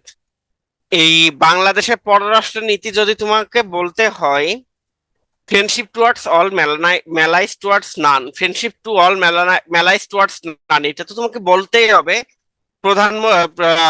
আমাদের জাতির পিতা বঙ্গবন্ধু শেখ মুজিবুর রহমান তো এটা বলেছেন, বাট এটা আমরা স্টার্ট করব। উনার এই পুরো সেন্টেন্সটা কি তোমরা জানো? যে friendship to all, malice towards none, I want Bangladesh to be the Switzerland of East, এই হচ্ছে টোটাল সেন্টেন্সটা। লিখে দেই, হ্যাঁ। মেলাইস বানান ভুল গেলে আমাকে কিন্তু লাল পানি খায় না, অবশ্যই। মেলাইস ঠিক করে নিও। দেশ টু বি দা সুইজারল্যান্ড বানান কি? সুইজারল্যান্ড বানানটা লিখে নে, সুইজারল্যান্ড টু ইস্ট, সুইজারল্যান্ড অস্থির জিনিস। সুইজারল্যান্ড টু ইস্ট, এই তাহলে আমি ঠিকই লিখছি। মেলাইস টুয়ার্ডস নান, টুয়ার্ডস দিও, এটা টুয়ার্ডস দেয়া আছে, আমি অনেক জায়গায় দেখছি, এটা টুয়ার্ড বলো না। Friendship to all, malice towards none, I want Bangladesh to be the Switzerland to east. Okay. 25 নম্বর অনুচ্ছেদটা মোস্ট ইম্পর্টেন্ট। এটা একদম তোতা পাখির মতন মুখস্থ করে ফেলবে, এটা বাংলাদেশ আন্তর্জাতিক 2 জায়গায় কাজে লাগবে। যে বাংলাদেশের পররাষ্ট্রনীতি কি, লিখুন, 5 মার্কের কোশ্চেন। এই সব লিখে কোটেশন দিলা। তারপরে বাংলাদেশের সংবিধানের 2য় ভাগের 25 নম্বর অনুচ্ছেদ অনুযায়ী 25 নম্বর অনুচ্ছেদে বলা হয়েছে, জাতীয় সার্বভৌমত্ব এবং সমতার প্রতি শ্রদ্ধা এবং অন্যান্য রাষ্ট্রের আভ্যন্তরীণ বিষয়ে হস্তক্ষেপ না করা, আন্তর্জাতিক বিরোধের শান্তিপূর্ণ সমাধান এবং আন্তর্জাতিক আইনের ও জাতিসংঘের সনদে বর্ণিত নীতিসমূহের প্রতি শ্রদ্ধা, এই সকল নীতি হইবে রাষ্ট্রের আন্তর্জাতিক সম্পর্কের ভিত্তি, এবং এই সকল নীতির ভিত্তিতে রাষ্ট্র আন্তর্জাতিক সম্পর্কের ক্ষেত্রে শক্তি প্রয়োগ পরিহার এবং সাধারণ ও সম্পূর্ণ নিরস্ত্রীকরণের জন্য চেষ্টা করিবে। ঠিক আছে। খ, প্রত্যেক জাতির স্বাধীন অভিপ্রায় অনুযায়ী পথ এবং পন্থার মাধ্যমে অবাধে নিজস্ব সামাজিক, অর্থনৈতিক এবং রাজনৈতিক ব্যবস্থা নির্ধারণ এবং গঠনের অধিকার সমর্থন করিবেন। এবং গ, সাম্রাজ্যবাদ, উপনিবেশিকতাবাদ এবং বর্ণবৈষম্যের বিরুদ্ধে বিশ্বের সর্বত্র নিপীড়িত জনগণের ন্যায়সঙ্গত সংগ্রামকে সমর্থন করিবেন। এই যে ভাই, তুমি একজন আরেকজনকে ডিরেক্ট বলে, দেখ শালার কালা সর এখান থেকে, আর তেল কুচকুচে কালা, জাম ফর্সা এইসব ভুংচুং বলো না, এইগুলো বলা কিন্তু সংবিধান অনুযায়ী পুরোপুরি নিষিদ্ধ। ওকে, কাউকে কালা বলা যাবে না। এটা কিন্তু পুরো মুখস্থ করে ফেলবা। আমার কিন্তু মুখস্থ, আমি কিন্তু 2বার আমার খাতায় লেখা লাগছে এই জিনিসটা, রিটেনের খাতায় আমি লিখছি ভাই, একদম হুবহু, একটা লাইন এদিক দিয়ে দিতে চাইনি। এবার তোমাদের বলি রাষ্ট্র পরিচালনার মূলনীতি কিভাবে করবা। দেখো, রাষ্ট্র পরিচালনার মূলনীতিটা কিভাবে করবা, হচ্ছে রাষ্ট্র পরিচালনার মূলনীতির সংবিধানের দ্বিতীয় ভাগের কতগুলো অনুচ্ছেদ আছে, সেই অনুচ্ছেদগুলোর নাম লিখবা। 8, 9, 10, ওই পাশে 15, 3, 18টা অনুচ্ছেদ আছে রাষ্ট্র পরিচালনার মূলনীতিতে। এখানে বলবা যে এই যে 8 নম্বর অনুচ্ছেদে বর্ণিত তোমার হচ্ছে জাতীয়তাবাদ, সমাজতন্ত্র, গণতন্ত্র এবং নিরপেক্ষতা এগুলো হচ্ছে রাষ্ট্র পরিচালনার মূলনীতি, এবং এর থেকে উদ্ভূত অন্যান্য দ্বিতীয় ভাগে উল্লেখিত অন্যান্য নীতি সমূহ রাষ্ট্র পরিচালনার মূলনীতি হিসাবে পরিগণিত হইবে। গেল, এরপরে মূলনীতিগুলো লিখবা। 8 নম্বর অনুচ্ছেদে যে এটা লেখা আছে 9 লিখবা। এবার 8 লিখলা লিখলা এবার 9 শুধু হেডিং গুলো লিখবা। 10 হেডিং এবং একটা সেন্টেন্স লিখবা। 11, 12 এই গেল। এবার 13 থেকে তো তোমার হচ্ছে সব ইয়ে। এবার তুমি 13 এক লাইন লিখলে কি আছে, জাস্ট হেডিংটা লিখবা। যেমন 13তে তুমি কি লিখবা, মালিকানা নীতি বলা আছে। 14তে লিখবা কৃষক এবং শ্রমিকের মুক্তি। এই হেডিং গুলো আগে দিয়ে নিবা, তারপরে যদি টাইম থাকে থাকে একটা সেন্টেন্স দিয়ে নিজের মতন করে লিখবা। তারপরে লিখবা মৌলিক প্রয়োজনীয় ব্যবস্থা। তারপরে 16তে গ্রামীণ উন্নয়ন এবং কৃষি বিপ্লব। এই যে বাংলাদেশ কিন্তু ভিশন 4041 যে গ্রাম শহর হবে, এটা কিন্তু এই গ্রামীণ উন্নয়ন এবং কৃষি বিপ্লব এই অনুচ্ছেদ থেকেই এই ধারণাটা নিয়েছে সরকার। তারপর অবৈতনিক এবং বাধ্যতামূলক প্রাথমিক শিক্ষা। তারপর গণস্বাস্থ্য এবং নৈতিকতা। এর মধ্যে তোমার পরিবেশ এবং জীব বৈচিত্র্যের সংরক্ষণ এবং উন্নয়ন, এটা তুমি দিতে পারো। তারপরে 19-এ বলা আছে সুযোগের সমতা। তারপরে 20-এ অধিকার এবং কর্তব্য রূপে কর্ম। 21-এ নাগরিক এবং সরকারি কর্মচারীদের কর্তব্য, এই জিনিসটা বলা আছে। 22-এ নির্বাহী বিভাগ হতে বিচার বিভাগ পৃথকীকরণ। 23-এ জাতীয় সংস্কৃতি। এরকম হেডলাইন গুলো তুমি দিয়ে চলে গেলা। 10 মার্কের জন্য হলে এই তোমার লিখতে 2 পেজ চলে যাবে, এবং তোমার মোটামুটি স্ট্যান্ডার্ড একটা আনসার হয়ে যাবে। এটা এটা হচ্ছে রাষ্ট্র পরিচালনার মূলনীতির বৈশিষ্ট্যগুলো লিখতে বলছে। ঠিক আছে, এগুলো তুমি লিখলে। সরি, তোমাকে একটা মজার জিনিস দেখাই। দেখো, রাষ্ট্র পরিচালনার মূলনীতি তোমার ধর্মনিরপেক্ষতা পর্যন্ত গেলা। এরপরে দেখো এর মধ্যে কয়টা ভাগ আছে। ঠিক আছে, 4টে ভাগ আছে। ভাগ কতে তুমি লিখতে পারো। দেখো, ক নাম্বার ভাগে লিখবা তোমার অর্থনৈতিক আদর্শ সম্পর্কিত নীতি সমূহ। অর্থনৈতিক আদর্শ সম্পর্কিত নীতি কোনগুলা আমি একটু লিখে দিচ্ছি, তোমরা নিজেরা পড়তে পারবা। 13, 15, 15, 16, 19 এই অনুচ্ছেদ গুলো লিখলা। খতে তুমি ভাগ ভাগ করে ফেলতে পারলা তোমার সামাজিক আদর্শ সম্পর্কিত নীতি। সামাজিক আদর্শ সম্পর্কিত নীতি কোনগুলা তুমি একটু দেখো। 14, 17, 18। 14, 17, 18 লিখলা। এরপরে গতে তুমি গেলা যে আইন ও শাসন ব্যবস্থা সংস্কারমূলক নীতি। সংস্কারমূলক, এইখানে তুমি অনুচ্ছেদ দিতে পারো, তুমি 22 হয়ে গেল, 23, 24, আর লাস্টে ঘ 4 নাম্বার ভাগ তুমি দিতে পারো আন্তর্জাতিক সম্পর্কের আদর্শের নীতি। এটা অনুচ্ছেদ 25। আমি কি তোমাদের বুঝাইতে পারছি? তো আনসারটা কিভাবে করবো আমি তোমাদের একটু বলি। প্রথমে তো 8 নাম্বার লিখলে, তারপর 9, 10, 11, 12 লিখলে ধর্মনিরপেক্ষতা পর্যন্ত। এখন আমাদের কি বলা আছে যে এইগুলো থেকে উদ্বুদ্ধ এই দ্বিতীয় ভাগের অন্যান্য আইনগুলো তোমার রাষ্ট্র পরিচালনার মূলনীতি। এইগুলোকে আমরা 4টা ভাগে ভাগ করতে পারি। সে 4টা ভাগ হচ্ছে: এটা অর্থনৈতিক আদর্শ সম্পর্কিত নীতি, সামাজিক আদর্শ সম্পর্কিত নীতি, আইন এবং শাসন ব্যবস্থা সংস্কারমূলক নীতি, আর পররাষ্ট্র তোমার কি বৈদেশিক আন্তর্জাতিক সম্পর্কের আদর্শের নীতি। এই 4টে বলে আমরা বাকি যে অনুচ্ছেদ গুলো আছে এই 4টের মধ্যে যেগুলো যেগুলো পড়ে সেরকম আমরা লিখে দিলাম, শুধু হেডিংটা লিখে দিলেও তোমার হয়ে যাবে, এনাফ। তুমি বলো তো তোমার খাতার প্রেজেন্টেশনটা কেমন হবে ভাইয়া? Can you imagine? তুমি কি ইমাজিন করতে পারতেছো কেমন হবে বলো তো? এইভাবেই প্রেজেন্ট করতে হবে, কোনো মিস নেই। 8 কেন 9ও দিতে পারে, তাও মিনিমাম 8 তো পাবা। খুবই স্ট্যান্ডার্ড, এরকম ভাবে তুমি আলাদা করতে পারবা। ধরো ইনিশিয়ালি কঠিন লাগবে, কিন্তু আমি তোমাদের এটা পড়ার সিস্টেমটা বলে দিব, শুনতে চাও? রাষ্ট্র পরিচালনার মূল নীতি সমূহ আলোচনা করুন, প্রশ্নটা হচ্ছে এইটা। এই যে এপাশে প্রশ্ন দেওয়া আছে আমার, শুনতে চাও কিভাবে? হ্যাঁ, শোনাই দেই, শুনিয়েই দিচ্ছি তোমাদের। বিষয়টা হচ্ছে তুমি খাতায় সুন্দরভাবে এটা নোট করবা, একটু টাইম নিয়ে, আধা ঘন্টা টাইম নিয়ে তুমি নোট করে ফেলবা। ধরো এই সংবিধানের জন্য তোমার ছোট্ট একটা নোট খাতা থাকলো, তুমি এইটা নোট করে ফেললা। তুমি প্রতিদিন 5 মিনিট করে 2বার করে রিডিং দিবা এটা। বিলিভ মি, উইদিন 3 ডেজ তোমার পয়েন্ট টু পয়েন্ট তোমার মুখস্থ হয়ে যাবে, কোনো মিস নাই।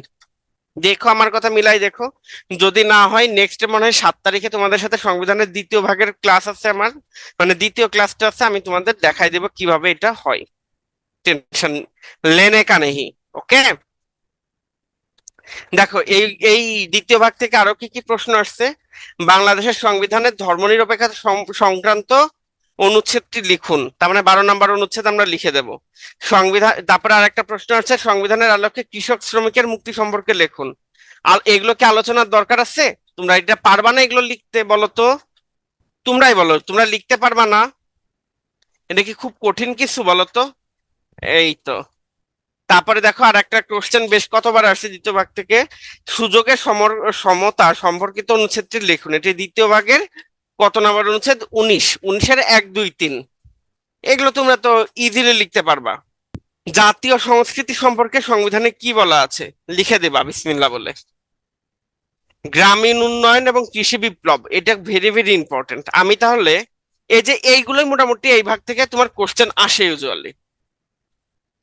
তো আমি তোমাদের এই অনুচ্ছেদের তোমার হচ্ছে ইয়েগুলো বলে দেই কোনগুলো তোমরা মুখস্থ করবা।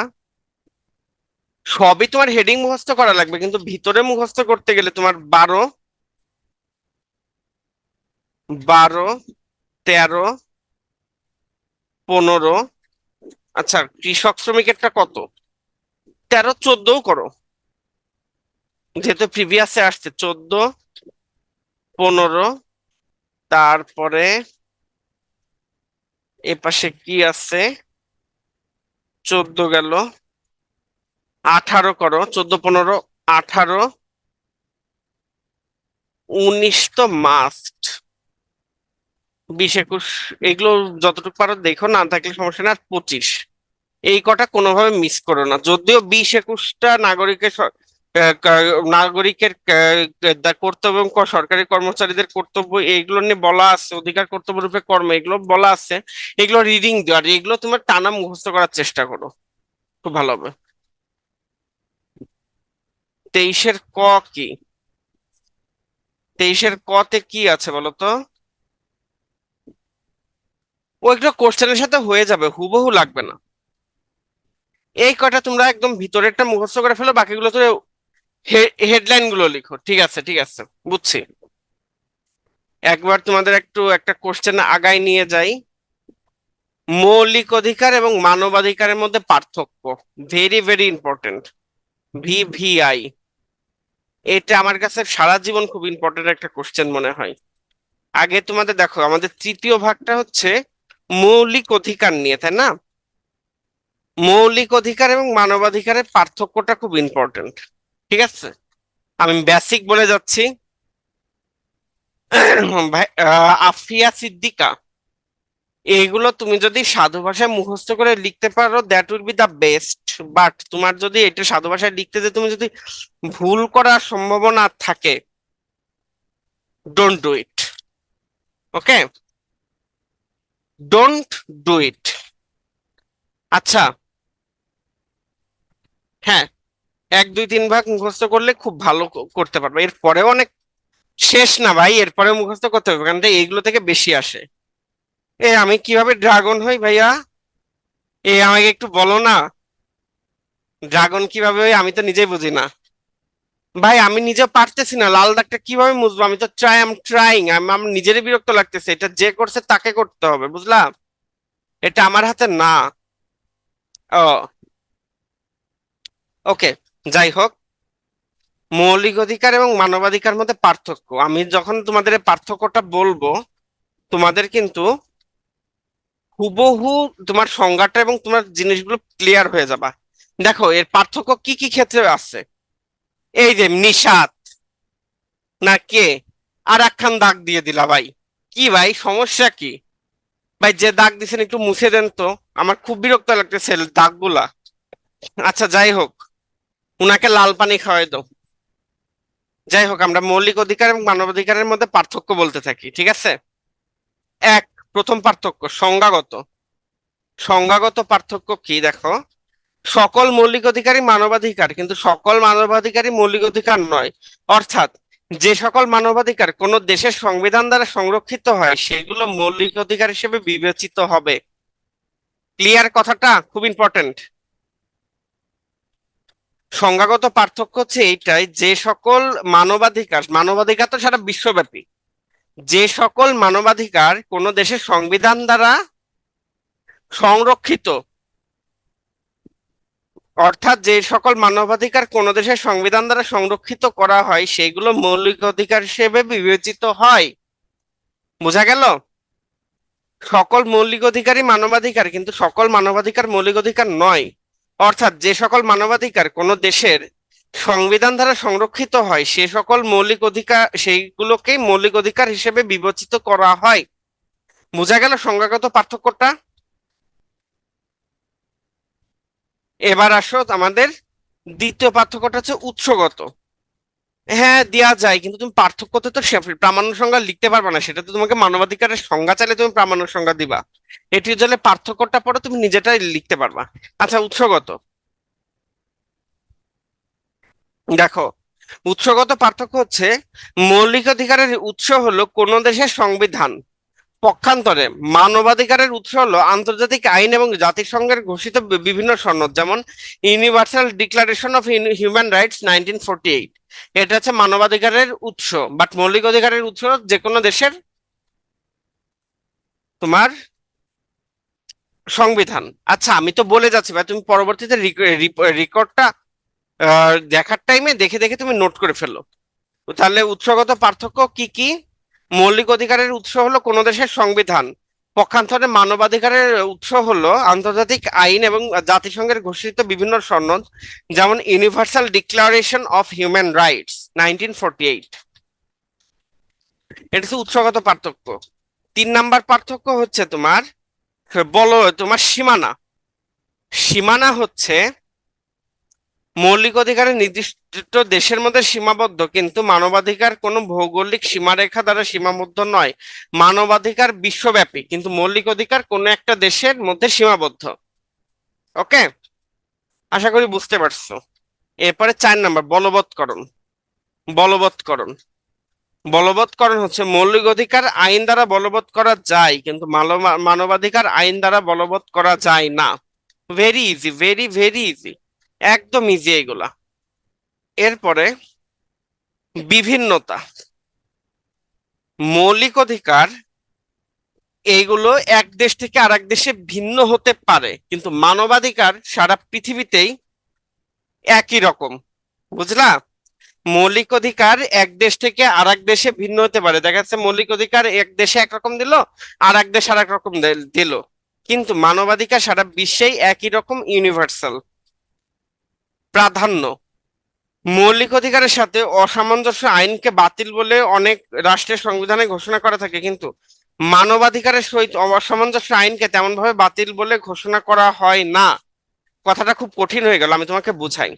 আমাদের সংবিধানের তৃতীয় ভাগের যে তোমার 18টা অনুচ্ছেদের মধ্যে মৌলিক অধিকারগুলো বলা আছে, এই মৌলিক অধিকারের একটা যদি তোমার এদিক ওদিক হয়, তুমি ডিরেক্ট হাইকোর্টে রিট করতে পারবা, তুমি কোর্টে মামলা করতে পারবা, কিন্তু তোমার বিশ্বব্যাপী যে মানবাধিকার বলা আছে সেগুলো যদি আমার সংবিধানে উল্লেখ করা না থাকে, তুমি সেইগুলো নিয়ে আদালতে মামলা করতে পারবা না, এর কোনো আইনগত ভিত্তি নেই। তাহলে বুঝতে পারলা যে এর প্রাধান্যটা কি? মৌলিক অধিকারের সাথে অসামঞ্জস্য আইনকে বাতিল বলে অনেক রাষ্ট্রের সংবিধানে ঘোষণা করা থাকে, যেমন আমাদেরই আছে, কিন্তু এ মানবাধিকারের সহিত অসামঞ্জস্য আইনকে তেমন ভাবে বাতিল বলে ঘোষণা করা হয় না। তাহলে এটা গেল প্রাধান্য। এরপর হচ্ছে কার্যকর করার প্রশ্নে। কার্যকারিতা। কার্যকারিতা: মৌলিক অধিকার কার্যকর করা যায় সরকারের বিরুদ্ধে। পক্ষান্তরে মানবাধিকার সরকার এবং ব্যক্তি উভয়ের বিরুদ্ধে কার্যকর করা হয়। ঠিক আছে? তার মানে মৌলিক অধিকার যদি তুমি কোনোটা মিস করে ফেলো, সেটা তুমি সরকারের বিরুদ্ধে মামলা করে সেটা কার্যকর করে নিতে পারবা, কিন্তু মানবাধিকার কার্যকর করতে গেলে এবং সরকার এবং ব্যক্তি উভয়ের বিরুদ্ধে কার্যকর করা হয়, তার মানে মানবাধিকার কার্যকর করার কোনো আইনগত ভিত্তি কোনো দেশে নাই, এটা মানবিকতার ব্যাপার। প্রযোজ্যতা, 8 নাম্বার। প্রযোজ্যতাটা কি? মৌলিক অধিকারগুলো কোন দেশের নাগরিকের ক্ষেত্রে প্রযোজ্য হয়। পক্ষান্তরে মানবাধিকার পৃথিবীর প্রত্যেকের জন্য সমানভাবে প্রযোজ্য। তার মানে মৌলিক অধিকার যেমন ভারতে যে মৌলিক অধিকার দেওয়া আছে সেটা ভারতের নাগরিকের জন্য কার্যকর হবে, নট বাংলাদেশের নাগরিকের জন্য। বাট মানবাধিকার এটা তোমার সে উগান্ডা হনুলুলুতে যেরকম ভাবে কার্যকর হবে, এটা তোমার নিউ ইয়র্ক সিটিতেও একইভাবে কার্যকর হবে। তাহলে বোঝা গেল তোমার কাছে মৌলিক অধিকার এবং মানবাধিকারের মধ্যে যে পার্থক্য আছে, পার্থক্যটার মাধ্যমে মৌলিক অধিকার এবং মানবাধিকার বুঝতে পারছো না? ক্লিয়ার না এই জিনিসটা? বাবা, তোমাদের সাথে কথা বলতে গেলে মনে হচ্ছে, বলতে বলতে মনে হচ্ছে আমার গলাটা ভেঙে যাচ্ছে। সেইটাই। আচ্ছা, যাই হোক। ও, ও, এবার তুমি আসো, আমরা তৃতীয় ভাগে কি কি আছে তাই দেখি। কই গেল তৃতীয় ভাগ? আমরা আলোচনা করি। সরি, গ্যাসের প্রবলেম হচ্ছে একটু আমার। দেখো এখানে যে সংবিধানের মৌলিক অধিকারগুলো কি কি এটা আলোচনা করা আছে, এটা আলোচনা করার আগে আমরা একটু তৃতীয় ভাগটা আলোচনা করে আসি। যে মৌলিক অধিকারের সহিত অসামঞ্জস্য আইন বাতিল, এটা তোমার 26 নম্বর অনুচ্ছেদে বলে দেওয়া আছে। তোমরা একটু বইটা বের করে এই জায়গাগুলো বের করো, তাহলে একটু আজকে তৃতীয় ভাগটাই আমি পড়াবো, ঠিক আছে? তৃতীয় ভাগের পরে সংশোধনী এবং তফসিলগুলো নিয়ে একটু আলোচনা করে, এগুলো ইজি জিনিস, আলোচনা করে আমি তোমাদের ছেড়ে দেবো আজকে। নেক্সট ডে এর পরের দিন তোমার সংবিধানের বাকি অংশটা পড়ানো হবে। এই তৃতীয় ভাগটা খুব ইম্পর্টেন্ট, তোমরা একটু দেখো। তোমরা কি বই বের করছো? একটু কনফার্মেশন দাও, তাহলে এটা 20 মিনিটের মধ্যে আমার শেষ হয়ে যাবে আশা করি। আধা ঘন্টার মধ্যে ক্লাস শেষ করে দেবো তোমাদের। দেখো 26 নম্বর অনুচ্ছেদে বলা হয়েছে তোমার মৌলিক অধিকারের সহিত অসামঞ্জস্য আইন বাতিল, যেটা একটু আগে আমি বললাম। ঠিক আছে? এরপরে তুমি দেখো 27 নম্বর অনুচ্ছেদে কি বলা হয়েছে? আইনের দৃষ্টিতে সমতা। তার মানে আইনের আশ্রয় নিতে গেলে তোমার ধনী দরিদ্র, তোমার ফর্সা কালো বেটে লম্বা, নারী পুরুষ সবারই একই একই অবস্থা, একই রকম আইনের অংশ তারা পাবে। ভাই, আমি একটা সংবিধানের বই থেকে দেখতেছি, মানে সংবিধানের একটা মূল বই থেকেই দেখতেছি। ঠিক আছে? তারপরে ধর্মের প্রভৃতি কারণে বৈষম্য, এই 28 নম্বর অনুচ্ছেদটা মুখস্থ। আমি একটু মুখস্থ গুলো লিখে দেই, কোনগুলো মুখস্থ করতে হবে। মুখস্থ করতে হবে 28 নম্বর অনুচ্ছেদ। আচ্ছা, আমি তোমাদের আগে ক্লিয়ার করে নেই একটা জিনিস, এটা লেখার আগে তোমাদের আমি আগে একটা জিনিস ক্লিয়ার করে নেই। এই 27 থেকে 44 সবগুলোর হেডলাইন মুখস্থ রাখবা। 27 থেকে 44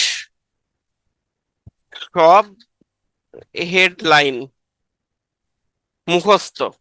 আর এইগুলো হচ্ছে তোমার ভেতরের লেখাগুলো মুখস্থ করতে হবে। এটা আমি একটু ক্লিয়ার করে নিই, 27 থেকে 44 সব হেডলাইন মুখস্থ। আর আর ভেতরে মুখস্থ মানে ডিটেলস, ডিটেলস মুখস্থ করতে হবে 28, খুব ইম্পর্টেন্ট। 29, 28 29 দুটাই করবা। এরপরে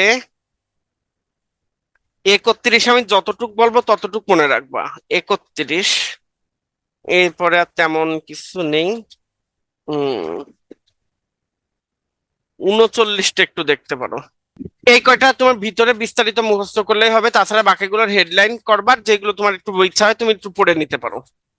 ঠিক আছে, এইখানে তোমাদের আমি একটা টুইস্ট দিব না, টেনশন নিও না। এত একটা মজা দিব না, তোমরা অবাক হয়ে যাবে। দেখো, 27 নম্বর অনুচ্ছেদ দেখছি, 28 নম্বর অনুচ্ছেদটা একটু পড়ো, খুব ইম্পর্টেন্ট।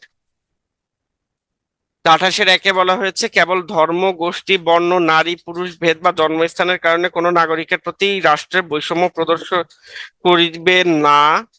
তারপরে 2-এ বলা আছে, রাষ্ট্র ও গণজীবনের সর্বস্তরে নারী পুরুষের সমান অধিকার লাভ করিবেন। 3 নম্বরে এগুলো একটু নিজেরা পড়ে নিও। সরকারি নিয়োগ লাভের সুবিধা, এই জিনিসটা কিন্তু এই যে তোমার কোটা সিস্টেম বাতিল করা হয়েছে। ঠিক আছে, খুব ইম্পর্টেন্ট। 47 লাগবে না ভাই, 27 থেকে 44 এনাফ। 47 মোটেও লাগবে না। সরকারি নিয়োগ নিয়োগ লাভ তুমি যদি পড়তে পারো খুব ভালো, বাট ইউজুয়ালি লাগে না। সরকার নিয়োগ লাভের সুবিধা, এটা একটু তোমরা পড়ো তো বিস্তারিত কি আছে। 29-1 2 3, এটা একটু পড়ো। 29-3 কিভাবে লিখবা, শোনে এইটা যেরকম যে যতটুকু যেরকম ভাবে তোমার মনে থাকে ততটুকু তুমি লিখতে পারো, সমস্যা নেই। ওকে, যতটুকু পারো ততটুকু গেল। এবার দেখো, এবারে গেল, এটা 29 পর্যন্ত গেল। আশা করছি 29 পর্যন্ত তো ক্লিয়ার হয়েছে তোমাদের, তাই না? এরপরে তোমরা আসো বিদেশি খেতাব, এই যে 30 নাম্বারটা ইম্পর্টেন্ট। আহ না না না, তোমার 3-এর মধ্যে ক খ গ, তোমার 29-এর সাথে যদি ক থাকতো সেটা তুমি হচ্ছে 29-এর ক লিখে ডট দিতে, বাট এইখানে তোমার হচ্ছে ব্র্যাকেটের মধ্যে দিবা। বিদেশি খেতাব প্রভৃতি গ্রহণ নিষিদ্ধকরণ, এটা 30-এ। 31 হচ্ছে আইনের আশ্রয় লাভের অধিকার, মানে এখানে আইনের আশ্রয় সবাই তুমি নিতে পারবা। জীবন ও ব্যক্তি স্বাধীনতার অধিকার, এটা তোমাকে নিশ্চিত করতে হবে। 31 নাম্বারটা খুব ইম্পর্টেন্ট। ঠিক আছে,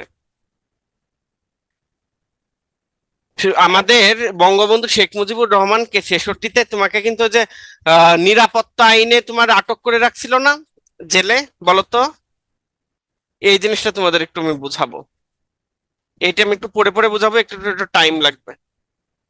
মনে আছে আমি ওই যে তোমাকে বহুদিন বছরের পর বছর তাকে তোমার হচ্ছে নিরাপত্তা আইনে গ্রেপ্তার করে রাখছিল পাকিস্তান সরকার, আইয়ুব খান আর কি। মনে আছে, এটা পড়ছিলা না তোমরা? দেখো, যাই হোক, এই জিনিসটা তোমাদের আমি একটু করাবো। আচ্ছা দেখো, গ্রেপ্তার ও আটক সম্পর্কে রক্ষা কবচ কি বলা হয়েছে।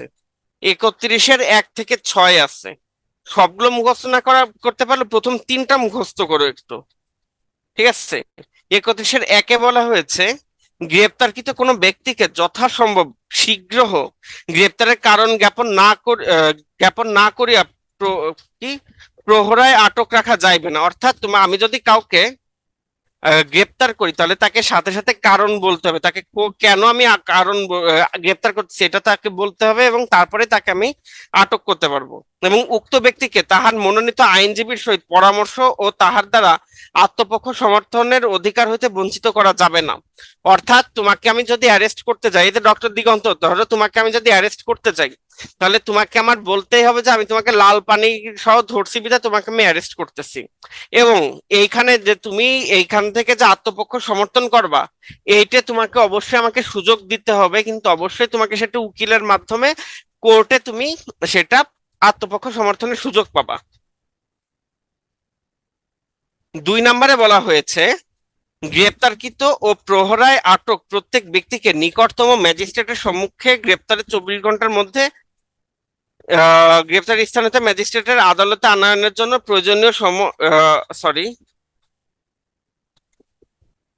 24 ঘন্টার মধ্যে হাজির করতে হবে হবে এবং ম্যাজিস্ট্রেটের আদেশ ব্যতীত তাহাকে তদ তদতিরিক্ত কাল প্রহরায় আটক রাখা যাবে না। অর্থাৎ আমি যদি এখন ডক্টর দিগন্তকে ধরো আমি অ্যারেস্ট করলাম, ঠিক আছে, আমি ধরো ডক্টর দিগন্তকে আমি অ্যারেস্ট করলাম, করার পরে ডক্টর দিগন্তকে আমাকে আমার অবশ্যই 24 ঘন্টার মধ্যে নিকটস্থ নট এক্সিকিউটিভ ম্যাজিস্ট্রেট, অবশ্যই জুডিশিয়াল ম্যাজিস্ট্রেটের কাছে হাজির করতে হবে। আদারওয়াইজ আমি তাকে 24 ঘন্টার বেশি বিনা কারণে আটক রাখতে পারবো না। ওকে, বাট এই অনুচ্ছেদের 1 এবং 2 দফার কোনো কিছু সেই ব্যক্তির ক্ষেত্রে প্রযোজ্য হইবে না। কাদের ক্ষেত্রে? ক, যিনি বর্তমান সময়ের জন্য বিদেশি শত্রু অথবা যাহাকে নিবর্তনমূলক আটকের বিধান সম্বলিত কোনো আইনের অধীনে গ্রেপ্তার করা হয়েছে বা আটক করা হয়েছে। এইবার আসো তোমার নিবর্তনমূলক আইন কি। 4 নম্বর অনুচ্ছেদটা একটু পড়ো।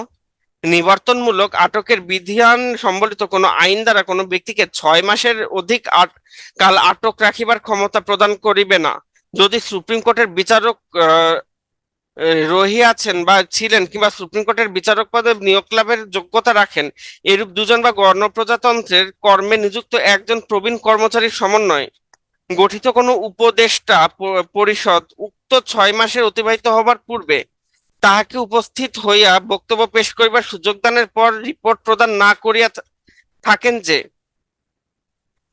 উক্ত ব্যক্তিকে অতিরিক্ত কাল আটক রাখিবার পর্যাপ্ত কারণ রহিয়াছে। তার মানে এখানে কাদের থাকতে হবে? 3জন ব্যক্তি একটা তোমার হচ্ছে জুরি তৈরি করতে পারে। সেখানে কি তোমাকে অবশ্যই 2জন তোমার সুপ্রিম কোর্টের বিচারপতি বা বিচারপতি ছিলেন এমন বা সুপ্রিম কোর্টের বিচারপতি হইতে পারেন এমন যোগ্যতা সম্পন্ন মানুষ হইতে হবে, হইলে এবং তার সাথে অবশ্যই তোমাকে প্রজাতন্ত্রের কর্মে নিযুক্ত একজন প্রবীণ কর্মচারীর সমন্বয়, অর্থাৎ তোমাকে অবশ্যই অন্তত ডিসি র্যাঙ্কের একজন অফিসার হইতে হবে। এরকম র্যাঙ্কের একজন লোক যদি হয় তারা 3জন মিলে একটা জুরি তৈরি করতে পারে, তার মানে একটা টিম গঠন করবে এবং ওই 6 মাসের বেশি যদি কাউকে আটক রাখা লাগে, ধরো আমি নিরাপত্তা খাতিরে নিবর্তনমূলক আইনে আহ দিগন্তকে আটক করে রাখলাম, আমি এই নিবর্তনমূলক আইনে অবশ্যই আমি তাকে 6 মাসের বেশি রাখতে পারবো না। রাখতে হলে এই জুরির একটা রায় লাগবে, সেখানে 2জন বিচারক বা সুপ্রিম কোর্টের বিচারক বা বিচারক হওয়ার যোগ্যতা রাখে এই টাইপের 2জন মানুষ লাগবে এবং অবশ্যই সরকারের ডেপুটি সেক্রেটারি অর্থাৎ ডিসি র্যাঙ্কের একজন অফিসার, সে কর্মরত হোক বা রিটায়ার্ড হোক, এরকম একজন অফিসার সাথে থাকা লাগবে। 3জন মিলে দিগন্তকে তাদের সামনে উপস্থিত করব, তাকে তাকে আত্মপক্ষ সমর্থন করার সুযোগ দেব, তারপরে তারা যদি মনে করে একে আটক রাখতে হবে তাহলে তাকে আটক রেখে দিতে পারবো। ঠিক আছে, আর নিবর্তনমূলক আইন হচ্ছে যে ধরো নিরাপত্তার জন্য হুমকি স্বরূপ এরকম যদি হয় তাহলে সেই তাকে আটক করে রাখা যায়। এটা তোমার জেলা ডিস্ট্রিক্ট ম্যাজিস্ট্রেট এটার ঘোষণা দিয়ে থাকেন যে সে যদি আমার জন্য বা দেশের জন্য বা এটা মানে সরকার ঊর্ধ্বতন কর্ম পর্যায় থেকে এটার আদেশ আসে, এটা যে সে যদি রাষ্ট্রের জন্য কোনো আহ নিরাপত্তার হুমকি হয়ে থাকে তাহলে তাকে এই আইনের মাধ্যমে আটক করে রাখা যায়। এটি হচ্ছে নিবর্তনমূলক আইন, মানে তাকে কোনো ক্ষতিকর রাষ্ট্রের জন্য ক্ষতিকর কোনো কাজ থেকে নিবর্তন করে রাখা হচ্ছে, এটা হচ্ছে নিবর্তনমূলক আইন। ঠিক আছে, এবার হচ্ছে আসো 34 নম্বরে আসো, জবরদস্তি শ্রম নিষিদ্ধকরণ। এটা তুমি হেডিং করে রাখলে বিচার এবং দণ্ড সম্পর্কে রক্ষণ, এটা একটু রিডিং করে দেখতে পারো। চলাফেরার স্বাধীনতা দিতে হবে 36, 37 সমাবেশের স্বাধীনতা, 38 সংগঠনের স্বাধীনতা। এখানে কিছু শর্ত আছে সংগঠনের স্বাধীনতার, এটা একটু দেখে নিও। চিন্তা ও বিবেকের স্বাধীনতা এবং বাক স্বাধীনতা, এটা খুব ইম্পর্টেন্ট। পেশা বা বৃত্তির স্বাধীনতা। 41-এ আছে ধর্মীয় স্বাধীনতা। 42-এ সম্পত্তির অধিকার। 43-এ গৃহ এবং যোগাযোগ সংরক্ষণ। আর 44-এ মৌলিক অধিকার বলবৎকরণ। এই হচ্ছে আমাদের মৌলিক অধিকার। দায় মুক্তি বিধান, কতিপয় আইনের হেফাজত, এগুলো সিম্পল জিনিস। আচ্ছা, এই হচ্ছে আমাদের তৃতীয় ভাগ। এখন তোমাকে প্রশ্ন আসতে পারে মৌলিক অধিকারগুলো কি কি এগুলো লিখতে হবে। সো আমরা তো বলতে পারি সংবিধানের দ্বিতীয় গণপ্রজাতন্ত্রী বাংলাদেশ। শোনো, তোমরা কিন্তু কখনোই ডিরেক্ট সংবিধান লিখবা না। প্রশ্ন হতে পারে যে বাংলাদেশের মৌলিক অধিকার, বাংলাদেশের সংবিধান অনুযায়ী জনগণের মৌলিক অধিকারগুলো সমূহ কি কি। তোমরা যখনই খাতায় বা যেখানে লিখবা তুমি হচ্ছে সংবিধান, তুমি অবশ্যই এই কথাটা উল্লেখ করবা, গণপ্রজাতন্ত্রী বাংলাদেশের সংবিধান। ঠিক আছে, এই কথাটা উল্লেখ করে বলবা যে গণপ্রজাতন্ত্রী বাংলাদেশ সংবিধানের তৃতীয় ভাগে 27 থেকে 44 নম্বর অনুচ্ছেদ পর্যন্ত 18টি মৌলিক অধিকার সন্নিবিষ্ট করা হয়েছে। এই অধিকারগুলোর মধ্যে এই অধিকারগুলো আমরা দুই ভাগে ভাগ করতে পারি। ভাগ করা যায়। প্রথম হচ্ছে এক, দেশি ও দেশে অবস্থানরত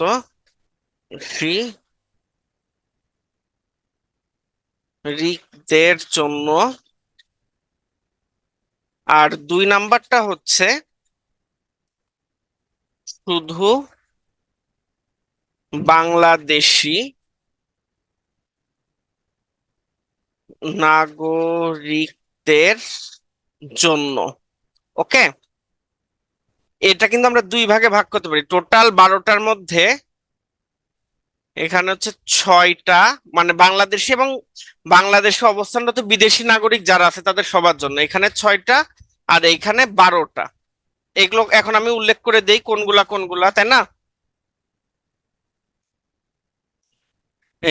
শুধু দেশি নাগরিকদের জন্য তোমার 27, 28, 29, 30। ঠিক আছে, 36, 37, 38,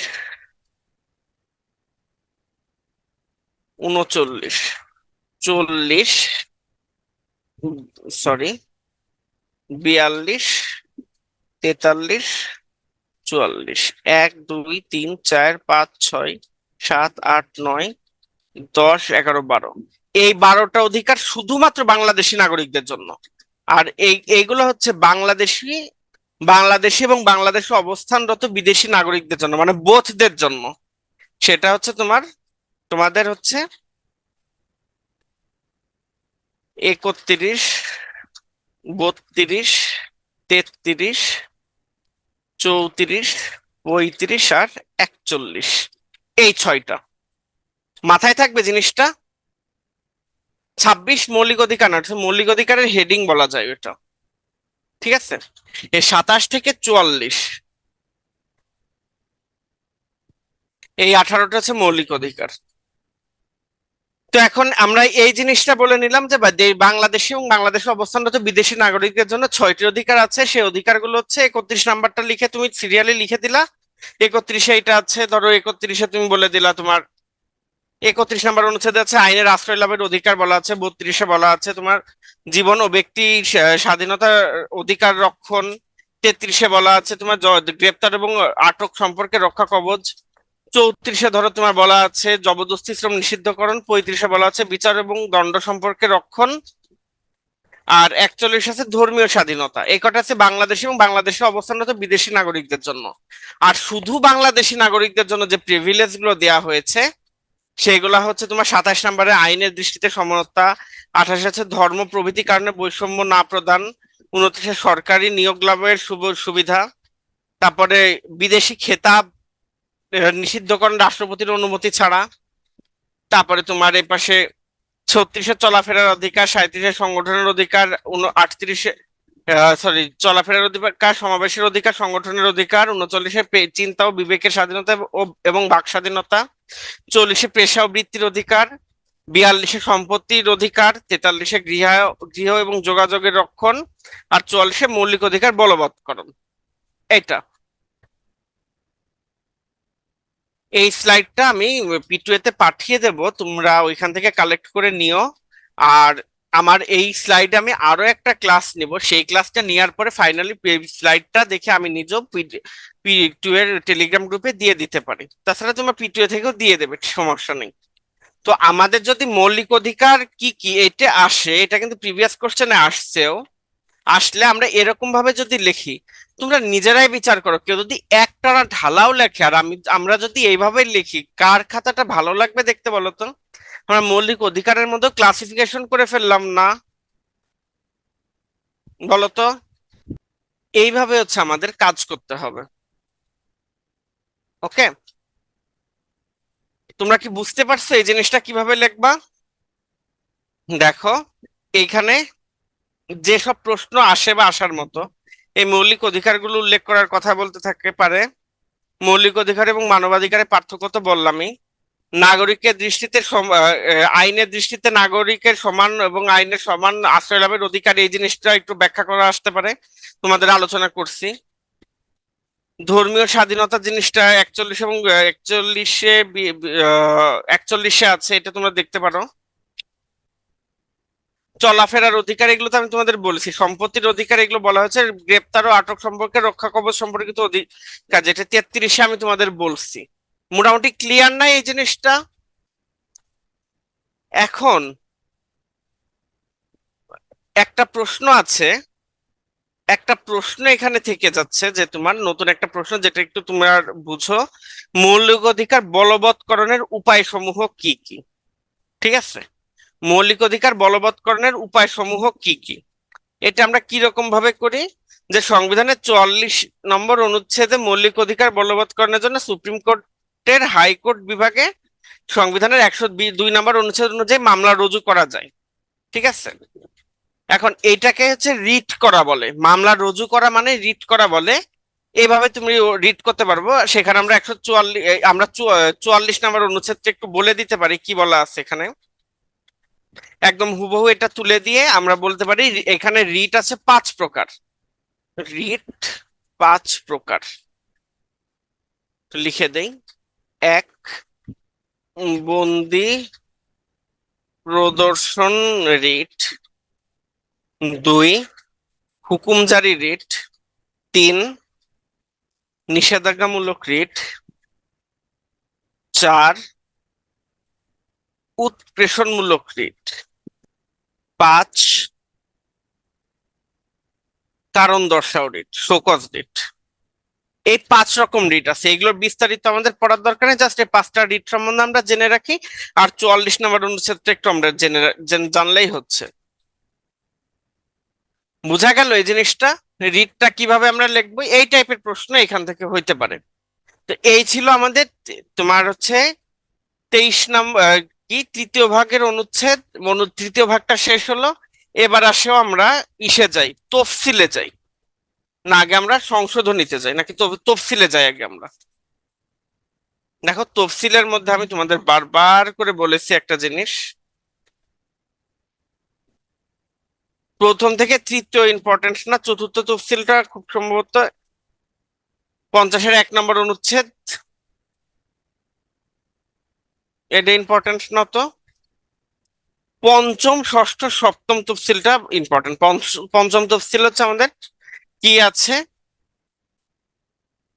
7ই মার্চের ভাষণটা আছে। ষষ্ঠ তফসিলটা তোমরা ইংলিশটা বাংলাটা দুইটাই মুখস্থ করে ফেলবা। তফসিল, তফসিল ষষ্ঠ তফসিলটা মুখস্থ, ষষ্ঠ তফসিলটা মুখস্থ করে ফেলবা। তাছাড়া তফসিল থেকে প্রশ্ন আসার মতন কিছু নাই। ওই এমসিকিউ আসে, কিন্তু রিটার্ন আসার মতন কিছু নেই। ষষ্ঠ তফসিল মুখস্থ। ঠিক আছে, আর সপ্তম তফসিলে আছে আমাদের যে তোমার মুজিবনগর সরকার কর্তৃক স্বাধীনতা ঘোষণা, এইটার কথা বলা আছে। ঠিক আছে, তো ষষ্ঠ তফসিলটা মুখস্থ কেন, এটা হচ্ছে আমাদের স্বাধীনতার ঘোষণাটা একটু মুখস্থ করতে বলছে। ইহাই হয়তো আমার শেষ বার্তা, আজ হইতে বাংলাদেশ স্বাধীন। আমি বাংলাদেশের জনগণকে আহ্বান জানাইতেছি, যে যেখানে আছে, যাহার যা কিছু আছে, তাই নিয়ে রুখে দাঁড়াও। সর্বশক্তিতে হানাদার বাহিনীকে প্রতিরোধ করো। পাকিস্তানি দখলদার বাহিনীর শেষ সৈন্যটিকে বাংলার মাটি হইতে বিতাড়িত না করা পর্যন্ত এবং চূড়ান্ত বিজয় অর্জন না করা পর্যন্ত লড়াই চালিয়ে যাও। এটাই আমাদের ষষ্ঠ তফসিলে বলা আছে। এটাই ইংলিশ ভার্সনে আমরা বলতে পারি কি, this may be my last message, and from today Bangladesh is independent. I call upon all the people of Bangladesh, wherever you might be and with whatever you have, to resist the army of occupation to the last. Your fight must go on until last soldier of Pakistan occupation army is expelled from the soil of Bangladesh and final victory is achieved. এই তিনটা ছয়টা sentence তোমরা মুখস্থ করে ফেলবা, এটা তোমার life time রিটার্নের যে কোনো জায়গায় যে কোনো পর্যায়ে লেগে যাবে। ঠিক আছে, এটা খুব ইম্পর্টেন্ট। আচ্ছা, এইখানে তোমাদের সংশোধনী থেকে যে টাইপের কোশ্চেন আসে বা আসার মতো আছে সেটা আমরা একটু দেখি। আমরা একটু দেখলে বুঝতে পারবো কি টাইপের প্রশ্ন আসতে পারে এখানে। সংশোধনী থেকে ভালোই কোশ্চেন আসছে, বিশেষ করে সংবিধান সংশোধনী। সংবিধান সংশোধনীতে আমরা কি কি পড়বো জানেন? যদি আপনি সব সংশোধনী পড়তে চান সেখানে আমরা পড়বো, এইখানে আমি বলে দিচ্ছি। যেমন প্রথম সংশোধনীতে কি করব?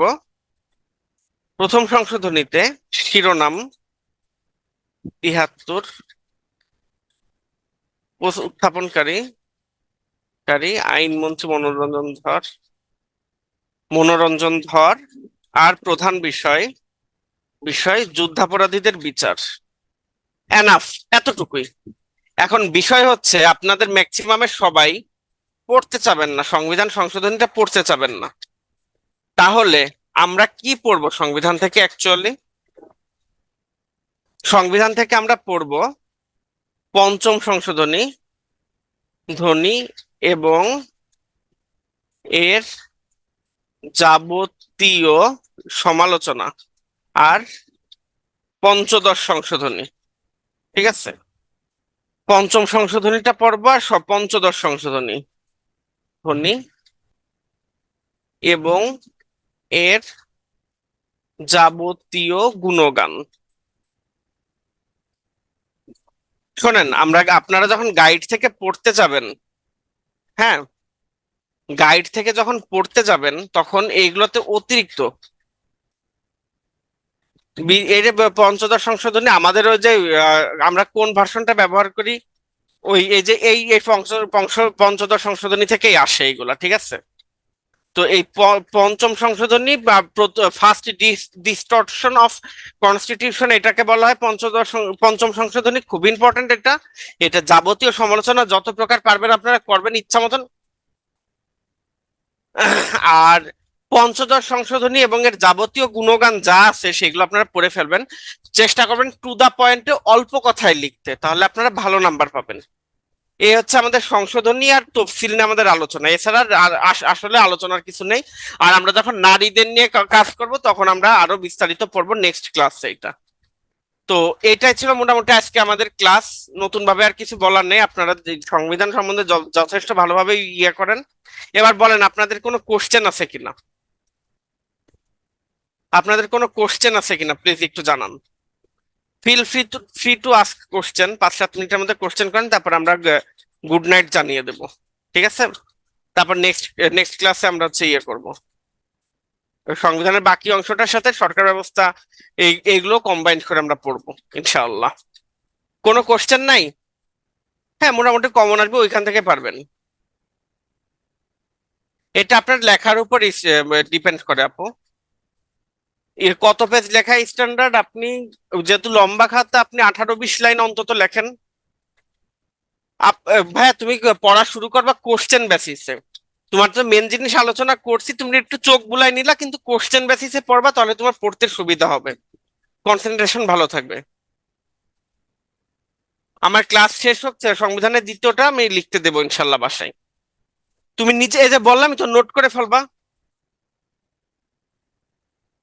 ইংলিশে ভালো মার্ক তোলার উপায়, এটা তো ভাই অনেক বড় একটা বিষয়, আমি আজকের এই টপিকটাতে এইখানে বলবো না। এই শুরুতে 3 ভাগ ধরে মুখস্থ করা জিনিসটা কঠিন হয়ে যাবে ভাই। 3 ভাগে তোমার যে কোশ্চেন গুলো আছে এর সাথে রিলেটেড অনুচ্ছেদ গুলো তুমি মুখস্থ করার চেষ্টা করো, তাতে ইনশাল্লাহ হবে। ভাই আমার নিজের লেখাও ছোট ছিল, আমারও 24-25-26 লাইন ধরতো। এটা সলভ করার কোনো দরকার নেই, যথেষ্ট সুন্দর।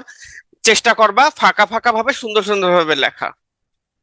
ঠিক আছে, প্রথমে কি 3 ভাগ মুখস্থ করবো, যদি করতে পারো ভালো, না হলে তোমার কোশ্চেন ধরে ধরে যে যে অনুচ্ছেদ আছে সেগুলো মুখস্থ করো। মুখস্থ করার চেষ্টা করবো, তুমি দেখবা পড়তে পড়তে মুখস্থ হয়ে যাবে। আর যেগুলো বেশি বেশি ধরো, যে কোশ্চেন গুলো একটা নোট করে তোমার 10টা কোশ্চেন লেখার মতন কাজ হয়ে যায়, সেগুলো নোট করে তুমি জাস্ট একটু উল্টা পাল্টাই দেখো, তুমি দেখবে এটাতে তোমার পড়াশোনাটা অনেক ইজি হয়ে যাবে মুখস্থ করাটা। আর কোনো কোশ্চেন? আর কোনো কোশ্চেন? তাহলে মোটামুটি বলা যায় যে আপাতত কোশ্চেন আর নাই তোমাদের। তাহলে আমি বিদায় নিয়ে নিলাম, দোয়া করবেন ভাই, আমার জন্য দোয়া করো ভাই, সবকিছু একসাথে চালানো কঠিন হয়ে যাচ্ছে। যদি দেখেন গণিত ইংরেজি পেপার গুলোতে প্রতিদিন কত ঘন্টা টাইম দিব, ভাই এটা তোমার নিজের ব্যাপার। তোমার ম্যাথস তো অন্তত দিনে 1 ঘন্টা করো, তোমার দিনে অন্তত 10 ঘন্টা পড়ার মেন্টালিটি রাখো। ইংলিশের পিছনে তুমি 1-1.5 ঘন্টা দাও, ম্যাথ 1 ঘন্টা দাও, বাকিটা অন্যান্য সাবজেক্টের উপরে দাও। 10 ঘন্টা পড়ার, 8 থেকে 10 ঘন্টা পড়ার একটা টাইম তো রাখতেই হবে ভাইয়া, এর মধ্যে মেকআপ করে নিতে হবে। শুধু এই কোনো স্পেসিফিক একটা সাবজেক্টে পড়ে থাকলেও হবে না, আবার একটা সাবজেক্ট, কোনো সাবজেক্টকে কম গুরুত্ব দিলেও হবে না। ঠিক আছে স্যার, সবগুলাকে সমানভাবে গুরুত্ব দিয়ে নিজের মতন করে গুছায় নিতে হবে। তো নিজের মতো ভাবে গুছিয়ে নাও এটা। তুমি ম্যাথে তোমার দুর্বলতা থাকলে প্রতিদিন 1 ঘন্টা ম্যাথে টাইম দাও, দেখবা 3 মাসে তোমার ম্যাথে তুমি বস হয়ে যাবা ইনশাল্লাহ। এভাবে তুমি করতে থাকো, চেষ্টা করতে হবে। তুমি তো দেশে বিধায় তো একদিনে পড়া কভার হয় না, একদিন না হলে পরের দিন সকালে সেটা কমপ্লিট করে বাকি পড়াটা শুরু করবা, এভাবে করবা তুমি, এভাবে করো। যাই হোক, মোটামুটি আজকে কোশ্চেন শেষ। তোমরা থাকো, গুড নাইট। কালকে ভোরে আবার আমার ইয়ে আছে, অফিস আছে। ভালো থাকো, সুস্থ থাকো, আমার জন্য দোয়া করো। তোমাদের সাথে আবার ইনশাল্লাহ দেখা হবে। শুভরাত্রি।